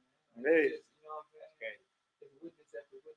I'm saying? Yeah, we got examples now of the Leviticus 17 and the Leviticus 7. We got example of a famous brother in our history. Him and his whole band stopped eating flesh because the temple, they didn't have the provisions to even do it according to the flesh laws. And that's if you go by flesh laws. Right. Here in America, ain't damn one of you Negroes able to even even have these things in place for you to eat that. You're eating defiled flesh. Man, this nigga, he's teaching his own thing. They probably killed. You hear me? Because they ain't like Mattathias and lay down old boy because they came trying to. They laid him down in front of everybody. Boy, what's wrong with you? All right, where we at? Come on. This statement just about says everything where these wilderness dwelling zealots were concerned. And one has here much of what was behind such behavior in this period. The issue, once again, being contracting defilement or pollution from unclean persons. For 2 Maccabees, Judas is the legitimate successor to the previous high priestly line, which was destroyed by a foreign power. In this instance, the Seleucid heirs of Alexander the Great, Judas is a kind of messianic priest king of the kind Jesus is presented as being in later literature. This probably explains Judas's vegetarianism, as it does John the Baptist's. If we see John in succession to Judas as an insurgent, a revolutionary, Go ahead. Prophet-like leader demanding a priesthood of greater purity, devoid of pollution by foreigners. Go ahead. For Judas, the temple has been polluted. The sacrifice in the temple has been polluted, then halted. In the time of John the Baptist, the zealots, James and Qumran, this will be seen as being because of the acceptance of gifts and sacrifices on behalf of or by Gentiles in the temple. Something of this even emerges in the account of Paul's unceremonious ejections from the temple after James imposes the Nazarite style penance upon him. Imposed it on him, huh? In Acts, upon him in Acts 21, 23 through 24. This episode connects temple pollution to the admission of Gentiles in the temple. He has brought Greeks into the temple and polluted this holy place. 21 and 28. A matter. I'm saying like this. That, bruh, look, all you gotta do is read Acts 21, you'll see it. And you know what's crazy? That he actually did exactly what the Greeks did when they came into the, like, you know, into Jerusalem there with the Maccabees. Like, he came, the Greeks came into the temple and they polluted the holy place. He did the very same thing. He has brought Greeks into the temple and polluted this holy place. But it makes sense, man, because you come from the lineage of Pharaoh. All right. Look at this. What else it say? A matter very much argued over in this period, as the erection of inscribed stones warning markers in the temple, barring foreigners from the temple on pain of death verified. Hey, look, yeah, they actually got those. They found them stones with the inscription. You know what I mean? Any Gentile that come past here will be killed. Enter at your own risk. Oh, wait. They got them stones. Enter at your own risk. They got them. All you gotta do is look them up. Gentile warning stones in the temple. You'll see them. Go to image, it'll pop right up. All right, go ahead. 2 of these have since been found. That's right. In the version of events prompting Judas Maccabee's wilderness sojourn, the abomination of the desolation referred to in Daniel has been set up in the temple by the invading Seleucid king, Antiochus Epiphanes. Thereby desecrating it. In this abomination, we probably have a Hebrew play on a Greek name. In this case, characterizing the statue of the Olympian Zeus. Antiochus erected in the temple, or what was left of it. So not only is the temple in ruins and abandoned, but polluting idols have been erected in it. Come on. This is the background of Judas's wilderness vegetarianism. Judas' wilderness vegetarianism. The temple is under attack. Right? Ain't no temple, ain't no altar, ain't no priest officiating at the altar. That whole Maccabean revolt feast of dedication was a war fought on vegetables. They was all plant-based. He's probably eating weeds and stuff. So he say, "Wow." Yeah, I'm saying, like, it wasn't no flesh. That's the point. Yeah. So if the temple was under attack, then look, the temple been under attack and gone now. What you doing eating it? Right. What are you doing eating flesh? Because the prerequisites that's needed for you to eat it as a clean offering to the Almighty is impossible. It's impossible. Just like it was impossible for them. So guess what they did? They ate herbs. 3.5 years banging against them Greeks. And they were successful. All right, go ahead. He should be seen not as simply a warrior, but a priestly zealot of sorts. one probably observing as well the extreme purity regulations of the Nazarite regime, regime, or at least the one concerned connected to Hollywood. The two are not very different in any case. That's right. They're not very different in any case. I'm gonna read one more, y'all, and then we're gonna go ahead and get on up out of here. That's tight. You dig? What y'all get out of that so far? Talk to me. Man, Nehemiah, big homie. What's up, Hebrew? One time, Judah Maccabee became a Nazarite.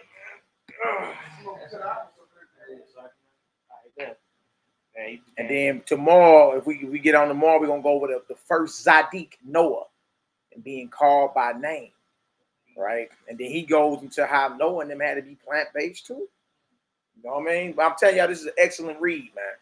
Excellent read. All right. Let's finish this off. You know, I think we gave him enough for the day so far. Yeah. That's tight, man. Yeah, but that's our example. Second Maccabees 5:27 is our example for Leviticus 17, 1 through 7, Leviticus 7, 11 through 18. Judah Maccabee and them, plant-based. Guess what? Temple, altar, priests not officiating. It was unlawful for them to even eat flesh because they would be defiled. And they have flocks. So if there ain't no temple and no altar and no priest, then you don't eat. That's our example.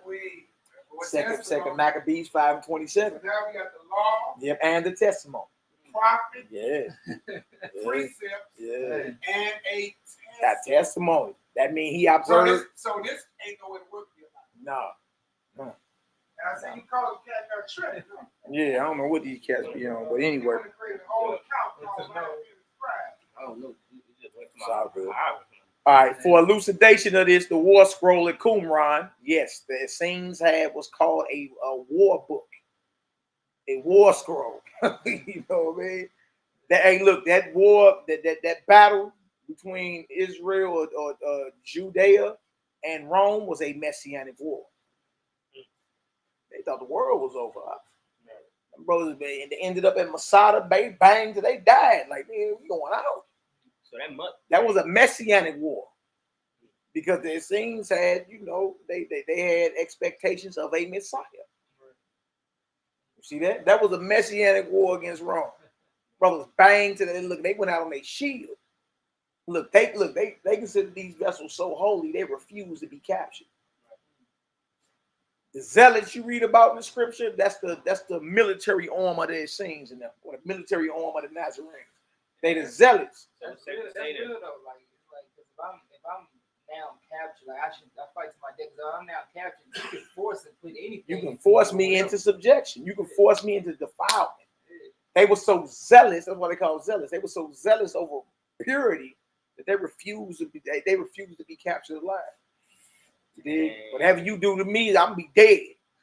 Whatever you do to this body is on you, not on me. Because I'm charged with defending this temple.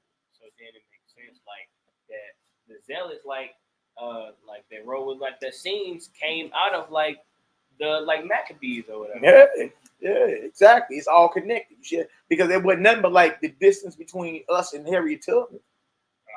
That's how close it was in history between John the Baptist and Judah Maccabee. If you're talking 100 years. You know what I mean? Or if you're talking 200 years, put it that way. Yeah. Now look at this. For elucidation of this, the War Scroll of Qumran is probably one of our best guides. Here are the pictures, very simple. Extreme purity regulations are in effect in the wilderness camps. Because the heavenly, holy ones, the angelic host of Daniel, and other prophetic visionaries were seen to be with the holy warriors in these camps, as the War Scroll vividly puts it. You understand? They kept purity because they understood that they can invoke the presence of these heavenly hosts. And the heavenly hosts ain't coming to your aid if you ain't, you understand? You got jacked up. Now look at this. In the War Scroll, no boy or woman shall enter their camps from the time of their leaving Jerusalem to go to war until their return. And no one who is lame, blind, crippled, or a man who has a lasting bodily sore in his flesh or afflicted with pollution in his body. All of these shall not go with them to war, but rather all of them shall be men voluntarily enlisted for war and perfect in spirit and body. And no man who is sexually impure on the day of war shall go down with them, because the holy angels are together with their hosts. You know what's, bruh, and you can read in Maccabees where that's going on. Yeah, the angels come to the aid, remember? Yeah, the angels start banging with them from heaven. Right. Angels appear and tear Helidorius down, long stomped him, sent him back home like, hey, look, you better not go against them in Jerusalem. You know what I mean? Nicanor, head, tongue cut off. Angels always appearing with Judah Maccabee and them. Understand? This whole war, bro, they was plant-based. Right. They was pure. Because they understood that they would not have angelic help from the heavens being impure. You understand? It all lines up. It all lines up. And if you know anything about the Essene Gospel of Peace, you know that the Essenes be with their communions every day and every night. The angel of this, angel of that. You know what I mean? Yeah, we got our communions. That's the, if you really want to talk about tongues, that's what the tongue is. Paul said, I could have the tongue of angels, but if I ain't got charity, who you think he talking about? Who got the tongue of angels? Who got that mouthpiece to rap and invoke the forces that's around them? It's the Essene Nazarene brothers and sisters that are plant-based. That's straight tight. I never thought of it in that way, that the reason that the angels was with them is like not just because they was Israel, because they was pure, they was pure in body and in spirit. Because if that was the case, then like anytime we went into like captivity, the angels should have been like with us or whatever. But the angels only with those who was.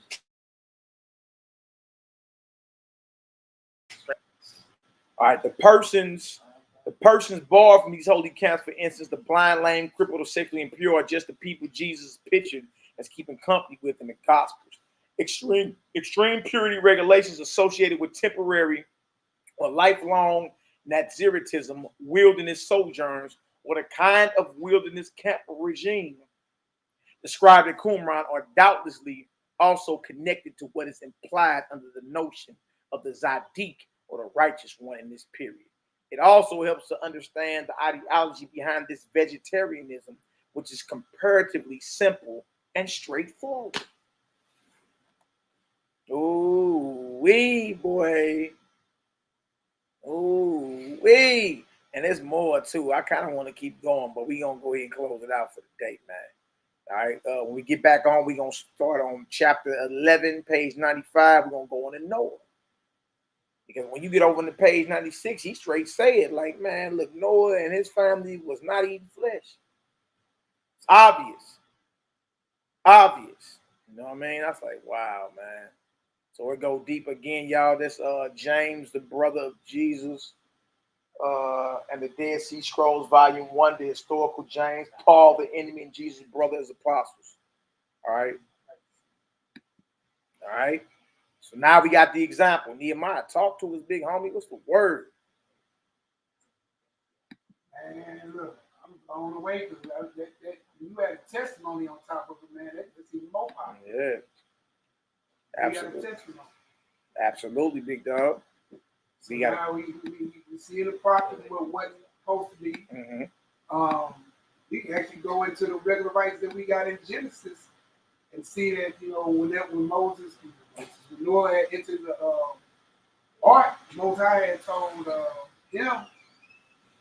gather the food for what you and the animals gonna eat together. That's right. That's right. That was a plant-based diet. The only thing was on the table at that time was Genesis 1:29. Exactly. And then 1:30 for the animals. Right. So we can't say that that's far off. That was not a Levite in the plant. Abraham ain't been born, let alone Jacob, let alone the 12 sons, let alone all the way down to the tribes where Aaron was born, and then the time we had to go to spend in Egypt, and then the captivity, and then the exit. All that even took place. Right, exactly. So there wasn't no meat diet on the plant. Makes sense. And you would need James and Christ and the people like this who followed and understood that were appointed by the Most High, who will have reign in the kingdom coming. Paul did not make the cut. He ain't one of the 12 that made the cut. He ain't the one who will be judging nothing. And self-appointed, what are you? Right. Self-proclaimed, false. False. So then when you sit here and you look back, and you're like, man, these people don't know that for real. Actually, you can just use common sense, deductive reasoning, and just base logic. Yeah. The only diet on the planet in the time of Noah would have been Genesis 1:29. There was no other diet in the planet. Right. And especially he says Noah is righteous and he ain't following the giant that started the flesh eating. Come on, man. When he righteous, when he found righteous in all his ways? Yeah. He was found there. So with that just being a basic understanding, man, ain't no way in the world we can lay a charge that he was immediate. I mean, bro, no one can win that battle. No one can win that battle. He was immediate. So that would make sense. And then when you heard the charge to keep them alive, they let you know they're not killing each other and he's not killing them. So then you also were seen in the story where it tells them to go get the food that y'all gonna eat while y'all on the ark. Only one food left because the animals on there with you and you on there. Y'all ain't eating each other. There's only one type of food left on the planet to go out there and grab and eat. Be some plants. Yeah, so we're gonna pick up a carrot or something. But about no temple in the time of the Maccabees, and they waged that whole war and was even able to invoke the presence of the angels, the heavenly host. Oh man. To prove that when we read in Leviticus chapter 17, 1 through 7, Leviticus chapter 7, 11 through 18, they was going by him. Because if ain't no temple, if it ain't no temple in place, right? So today the man would say, well, man, Christ did away with that. The temple been destroyed, man. And so we can't do that no more, man. But that don't mean we can't eat no meat. We have an example in the plant. That's right. All you Bible believers, all y'all can't say y'all don't mess with the Maccabees. Even you cats who try to say I don't even deal with the Apocrypha, you're gonna have to sit there and be 100 with the Apocrypha because you can't explain the piece of dedication without the Apocrypha. How did Christ celebrate the feast? What was he doing in the book of John? When he was going to deal with the piece of dedication, how did it make it into the camp? Exactly. How did it make it in there? It was something that wasn't done or observed or that had took place. So with that all being said, man, if that's on the table and the temple ain't in play, then they didn't eat the meat because there's no way to make it eatable because they would have to be following what dietary laws and the way to do it. And Mattathias, look, what they do, look, he didn't even play about that too. See what I'm saying? So if he was that strict about dealing with the temple and what was going on in the temple to the fact that he laid out an Israelite and went straight to war. You see what I'm saying? So he followed the temple laws to the letter. So if there wasn't no temple in place, he played their laws to the letter. And he couldn't, what you would call clean the meat per se. Then what did they opt to do? Not eat the meat at all. And so there is no excuse for the Negro today. No excuse for the Negro at this point. Y'all go ahead. Y'all got something y'all want to add? Man. Go ahead, Darius over there and let me hear something, man. Really a blessed poem. Blessed.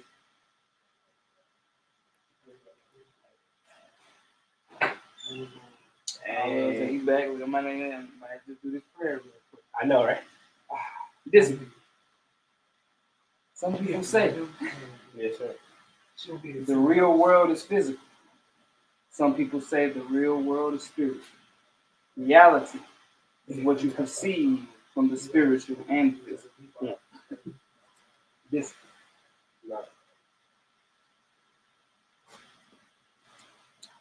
No, man.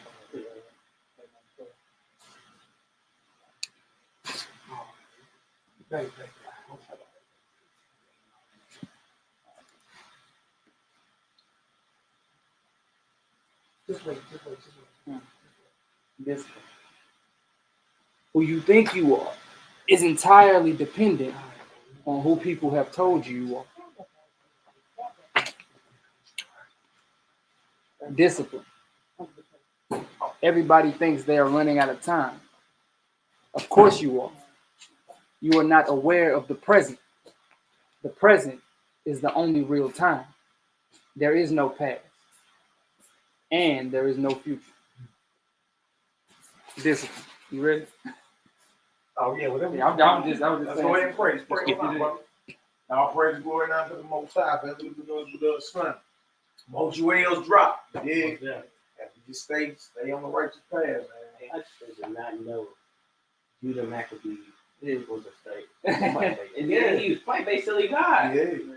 Yeah. Went on out. Went on out with it. See that? And then even for me to try to argue, man, that nigga wasn't plant-based. Chapter and verse. Exactly. Right. Where your chapter and verse? Right. Exactly. Right. Now, if he was that gun-ho animate about the temple and bringing in falsehoods into the temple, when the temple not in place or under attack, the priesthood not in place and everything's under attack, it would make more sense that he would abstain from meat because it can't be blessed or done the way it had to be. It say it in there. That's what I'm saying. It say that he ate the herbs and the vegetables and all that. He wastes that whole war off being plant-based.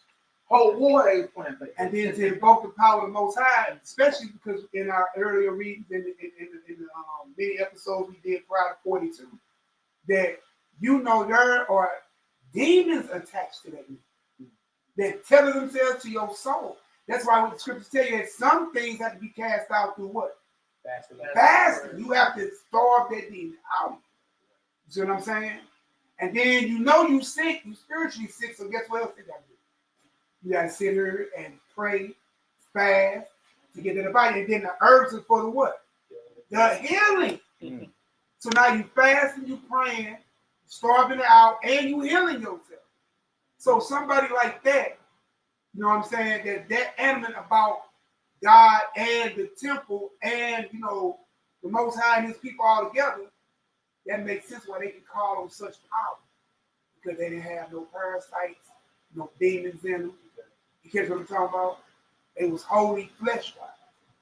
You know what I'm talking about? So to call upon the Most High was easy. Makes sense to me. Because that's the secret of war. Yeah. Because that's the secret of war for today. By keeping that meat out your body, bro, it keeps your spirit in a tuned place where you can invoke more powerful acts. You can hear from them clear too. Yeah. You know what I mean? And we know that ain't going off because there's many people in that day gonna say, I did what? Did this, I healed this, I did that, I did this.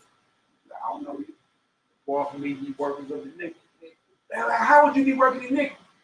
You're murdering the animals. It's impunity. It said the word is impunity. Blood. That's murder, bro. And you're like, I ain't working iniquity. I did everything you said, Lord. Them Israelites talking, bro. There were conscious Israelites talking, saying that they did everything. I was quiet at y'all up. I was up there in New York Square. I was in St. Louis and East St. Louis. I was doing all this. I did everything your name on it. Boy, you know how much murder you got on your ticket? Why can't no way let you in the kingdom? And What you mean, Lord? Oh, that me. Lord, I didn't know. They never got back to be your people. Hold on, let me hit that voice. What about that day? How about that day? They me and my talking that? How about that day? Then the young snipers get at you that? Then I speak with you. Oh, and then look. Imagine what happened when that first Israelite hit that judge and they heard about that meat. Weeping the national teacher make a whole lot more sense right now. Whoa. He just went that way because he was eating meat. Oh, no! Boy, enamel gone, boy. Could you imagine that? When they see that, they're like, whoa. That bro was in the truth. He gone left field. Called a worker of iniquity because he was eating meat. Oh, I just died eating a steak sandwich. Oh my God. If you think about it, though, it's like it's gonna be hard. Like scripture should be bouncing like when I hear stuff like this, man, I get a whole different type of mind in my head about what's gonna happen. You understand? Level up. Level up. Go ahead, if you want to say something. No, just to say, you know what I'm saying. As far as like the scripture you brought out, like we look at it and be like, man, you know what I'm saying. Christ said you can do all this for me. I mean, you know what I'm saying, and all in His name and all of that, and you still get cast out. But we never sat there and thought about, okay, well, if you can do all of this, why would He do this? You don't even know what you did. He called you a worker of iniquity. Like you claim you're the truth, and you're doing all these, things in His name. So you think you're walking scarcely righteous. You hear me? So who people ain't never looking at the who, they think they the other people. Oh, I'm the one who's gonna make it. I'm the one who's gonna make it. No, you need to look at why they didn't make it. And make sure you're in that cut. And remember, Most High always deals with remnants. Is the majority of people plant-based in Israel or meat eaters in Israel? Meat is always damn boy, the remnant get it. Man, I just call it a sin. I'm like, okay. You trying to say that those that don't eat meat don't eat leg? I mean, don't get me wrong. We got sins that we got to atone for, answer for, and not, cater to and keep doing. You know what I'm saying? We got work. I'm not saying we got the kingdom because we don't eat meat. So, disclaimer. Nehemiah is not saying you got the kingdom because you don't eat meat. All right. So we'll put that up. What I'm saying is, you have less murder on your ticket than those who are eating the meat. You have less idol charges on your ticket because you don't eat meat. You get what I'm saying? You got less offers to other gods on your ticket because you don't eat meat. You say you just say for yourself. There were three major charges: offerings to other idols, dealing in fornication with other deities, and eating meat. All that murder. You just saved yourself by just changing your dad back to the way. You should have been out the gate. Now, don't get me wrong. You're a whoremonger and all that rest of it. You don't lie and all that. You know what I'm saying? You take care of that problems too, but you in a lot better place standing on what God gave us in the beginning. That's all I'm saying. Absolutely. Hallelujah. Get it done, Absolutely. Remember when the fire boys out? Oh, go ahead. I see the book out. We here for a minute. Go ahead, bro. Your word is truth, Heavenly Father. Most High God, your word is light. And you separated that light from the darkness in times of trouble and tribulation. Your word is the way. Your word is wonderful. Your word is counseling. Through the sacrifice and the power of your word, we cast out devils, wicked spirits in high places, principalities. Your word heals. Your word is the shield and great reward of our father Abraham. It protects. It is an everlasting salvation for those who hear and walk in it. O Ancient of Days, your word exists and will always exist. Your word has always been, and it is alive, Heavenly Father, born into the very men it created. Your word is the root and offspring of David.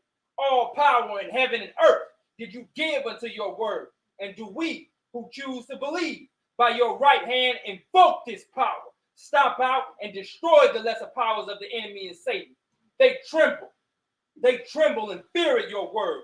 Your word is Alpha and Omega, the beginning and the end. And by your word did the very earth sit upon nothing and stay there to be your footstool. Your word is power, and that power is Christ, Hamashiach Yahushua, the hope of glory, King of kings, Prince of peace, the Lord our righteousness, the mighty Messiah, the Holy One of Israel. By the Most High God's word was everything made that was made, even you, Satan, and all your military power that you hold. So I bind you. We bind you. We bind your throats with the burning rope of your creator, that is the holy set apart blood of our Messiah, and drag you out violently amongst Israel. Drag you out violently and with violence, and by his mighty name, do we curse you by the name of Yahushua HaMashiach, Jesus the Christ of Nazareth, the Nazarene? Do we inflict pain and invoke confusion amongst the unholy camps of Satan? Let Christ be our sword. Let Christ be our sword that we may cut your head off and slice you in two, devil. A seed of destruction was sown unto you by our Lord, the mighty Messiah, and mighty word of God, that you may be choked out with thorns, scorched, and fall by the wayside. We torture you with the blood of our master, Yahushua, and call forth his fiery Holy Spirit until the day of your eternal judgment, death, and annihilation. And all such alike that walk with you, we, the true believers and followers of Christ, use the spiritual powers, weapons, and armor of Yahweh, Yahweh, Yod-Hey-Wah-Hey! Yod-Hey-Wah-Hey! Slaughter our adversaries. Master Yahushua, you likened the kingdom of heaven unto a man who slept and sowed good seed in his field.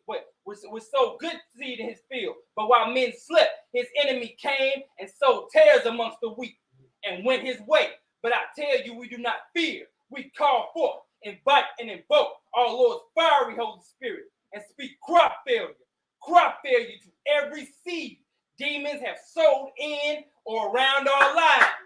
We declare this day that it will not take root. And in the name of our mighty Messiah, Yahushua HaMashiach, Jesus the Christ of Nazareth, the Nazarenes, we pray and we declare war on the kingdom of darkness. Hallelujah! Hallelujah! Hallelujah! Hallelujah! Hallelujah! Hallelujah! Hallelujah! Hallelujah! Hallelujah! Hallelujah! Hallelujah! Hallelujah! Hallelujah! Praise the mighty Yahweh!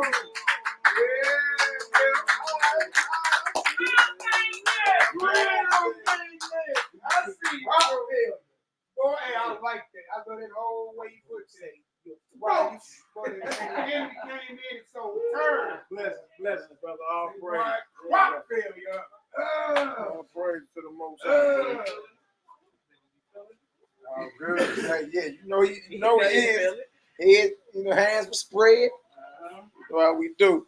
All right, y'all. We up out of here. Love y'all indeed and true. Peace to the hopeful elect. Y'all willing, y'all see us sooner than later. Tell Key Lock, never catch that rebroadcast. She gonna look. I know she gonna. Key Lock, get on every broadcast, my sister. Blessings to your house. All right, y'all. We up out of here. Abundant blessings to you and yours. Y'all willing to see y'all sooner than later. Strap up a backup. Don't stop till you eat knock. Don't stop till you see y'all. Yahoo. Yahoo.